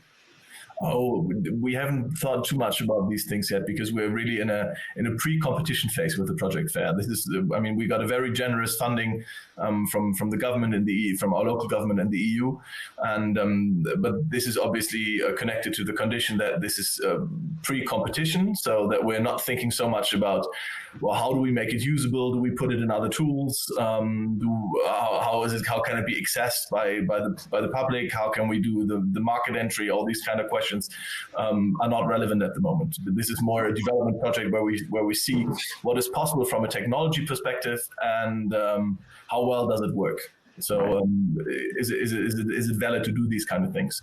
And then once the project is over, we'll be thinking about how can we offer these things to the market and all to other companies. But in general sense, I think that names shouldn't be on an application, and that applications ideally should not be screened by humans first, but by computers. And then we have to make sure that the algorithms that are screening them, that these work. I mean, as with HR diagnostics, there are cognitive ability tests that work perfectly and that are highly predictive. And then there are tests that are, sorry, excuse me, but complete rubbish. And we shouldn't be using these kind of tests. And of course, just because something is an algorithm doesn't mean that it's a good algorithm. So we have to do all this. We have to prove that the things are working. But if they are working, I think that algorithms have huge advantages over making these kind of early screening decisions by humans. Okay. In a related question from Lee, how extensive is analysis of CVs by AI currently? I'm sorry, Larissa, you can have this question if you want, but I think it's more applicable to me, right? I think it's more applicable to you. You have a better ambition. Yeah. This is a very bad example of the No, it's all right. I don't think it's as extensive as people are talking about. So at least in Germany, we're in contact with a lot of large companies. We're talking with almost all of them. And we see that they're starting to use these tools. We see that there are a lot of tools in the market which have very strong claims. But we see that many hiring processes are not digital even yet, and that companies have huge problems in these early steps of digitalization, that they get their applicant management system running and all these kind of things, that they have the APIs in place, that the information is flowing from point A to point B in the right thing, that data privacy is in place, and all these kind of questions. And these are all preconditions to make AI work. So I think the status quo is behind what we normally imagine it could be. And again, I'm repeating myself, and I also think that many of the tools are not properly validated, and that we really have to work on that. So it's not just that HR, as I opened at the beginning, has to understand more about AI, and that they have to understand how to do these things. I think the technology has to get better. The technology has to get transparent. AI needs to be open to talk to people who are working in such fields, and then there will be a learning automatically. Yeah, I think we're going in the right direction, but Okay. we're not as far as we could be. Okay. Is it possible to join the FAIR Research Project as a British institution, and does it cost anything?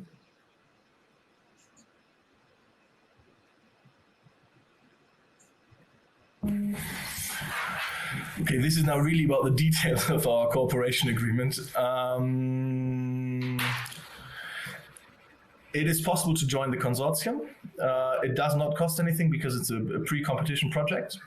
And if someone joins the consortium, then we had all the associated project partners at the beginning: Deutsche Telekom, Simon Kutscher, FIGA, and StudiTemps.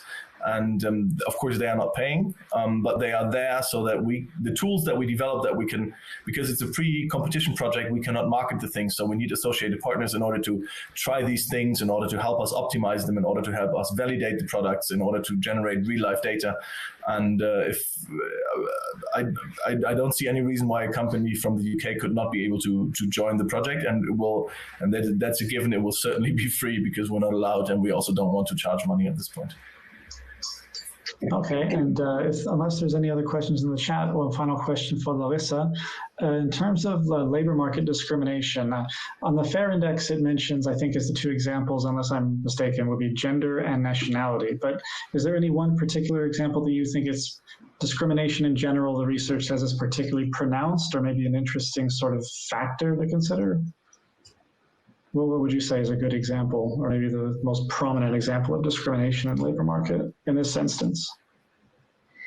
Actually, I think you can look at a lot of sensitive variables, but I think the most prominent is origin and gender, because we see all these vignette studies where they send out CVs, and you can easily change the name, where from the name, you can infer the gender and sometimes even the origin of the candidate.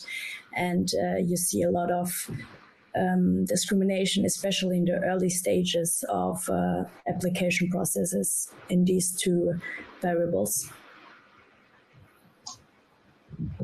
Okay, and I think that's all the questions we have. So I'd like to thank you both for taking the time and giving a very excellent presentation, and for taking the questions. It's a very fascinating project. Thank you, Josh. Thanks.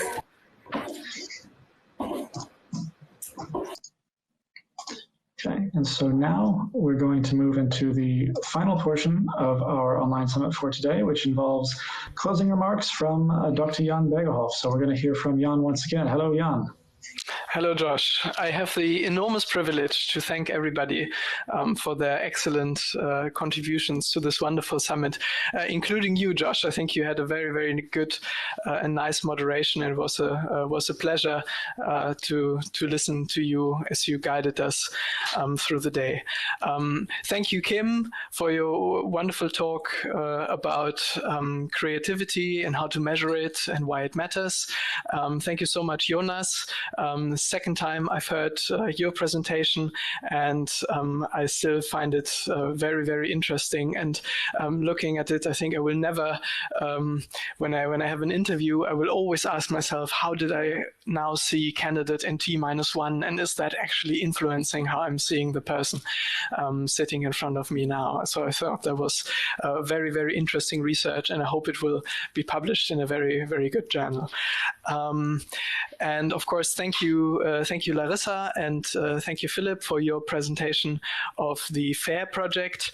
I'm sure I'm allowed to say that if anybody from the listeners is interested to chip in with their data and their research and learn a bit about the different aspects of fairness when it comes to looking at CVs, and as we all know, there's so many of them, so not only education but jobs and different backgrounds and how to evaluate them objectively. And if you're interested in learning a bit about that, I'm sure that Philipp and Larissa will be very open to discuss your questions at a later stage. And last but not least, thank you very much, Dan, for a very inspiring introduction this morning. I learned so much about your business, Graduate Recruiting Bureau, recently, and I find it very interesting, very fascinating.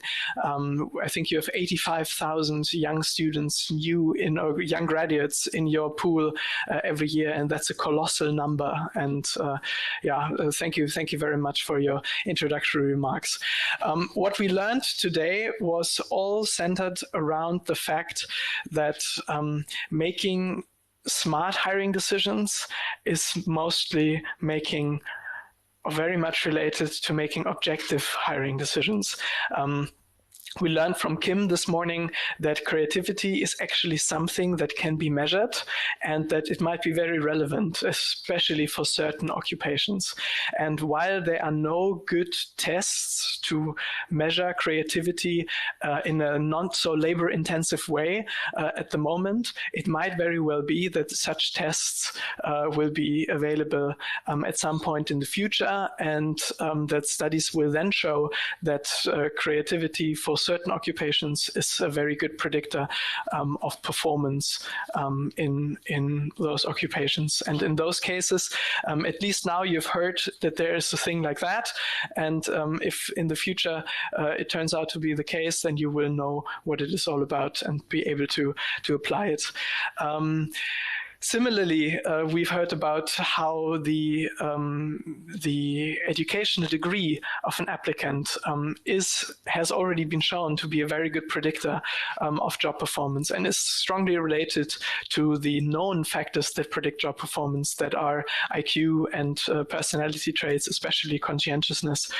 And I hope that you could take away a bit of background on selection from this talk. And as I said, I'm also very happy to follow up with any of you after the presentation. Jonas then, I think, told us that there's so many factors, so many subjective factors that come in when you, as a human being, look at somebody who's sitting in front of you as an interviewer, as an interviewee. You're strongly primed by the person you've seen before, as that person seems relevant, not because the person is actually very similar to the candidate, but just because the timing suggests a sort of fake relevance.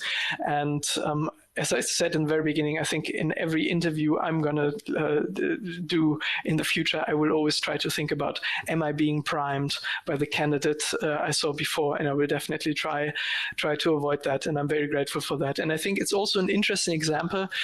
This study is an interesting example of some potential discrimination in terms of different genders, gender discrimination going on in the labor market, where you see that actually female applicants got evaluated less strongly or more negatively across the board, especially from interviewers who were also female.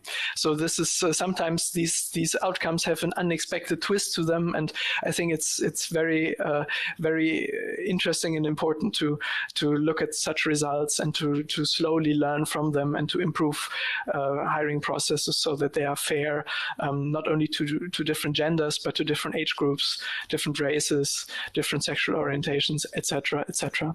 And finally, fair, of course, is about all of that. And to some extent, Lee asked the very interesting question whether there's any techniques or any companies that look at CVs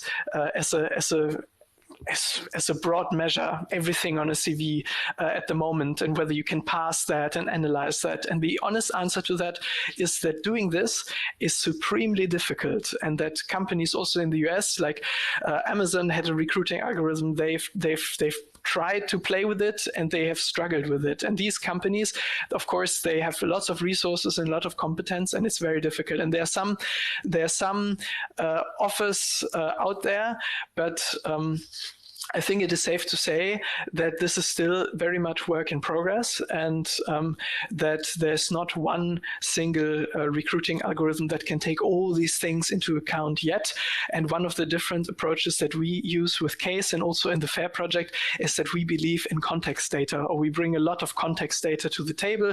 For higher education, it is things like grade distributions and information on competitiveness of degrees. Those are both pieces of data that are coming from the outside. It's not derived from your past company data, it's not derived from the applicant CV itself, but it's outside context data. And similar approaches are used in FAIR as well when we look at different jobs.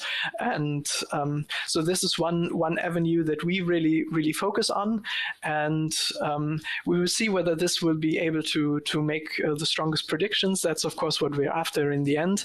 But one thing that is maybe also very interesting and in a slightly different category is the FAIR index that Philipp and Larissa introduced, because the FAIR index is not so much about predictions, but it's about looking at the past, and it's trying to figure out whether there might be any systematically traceable hiring biases in your recruiting process.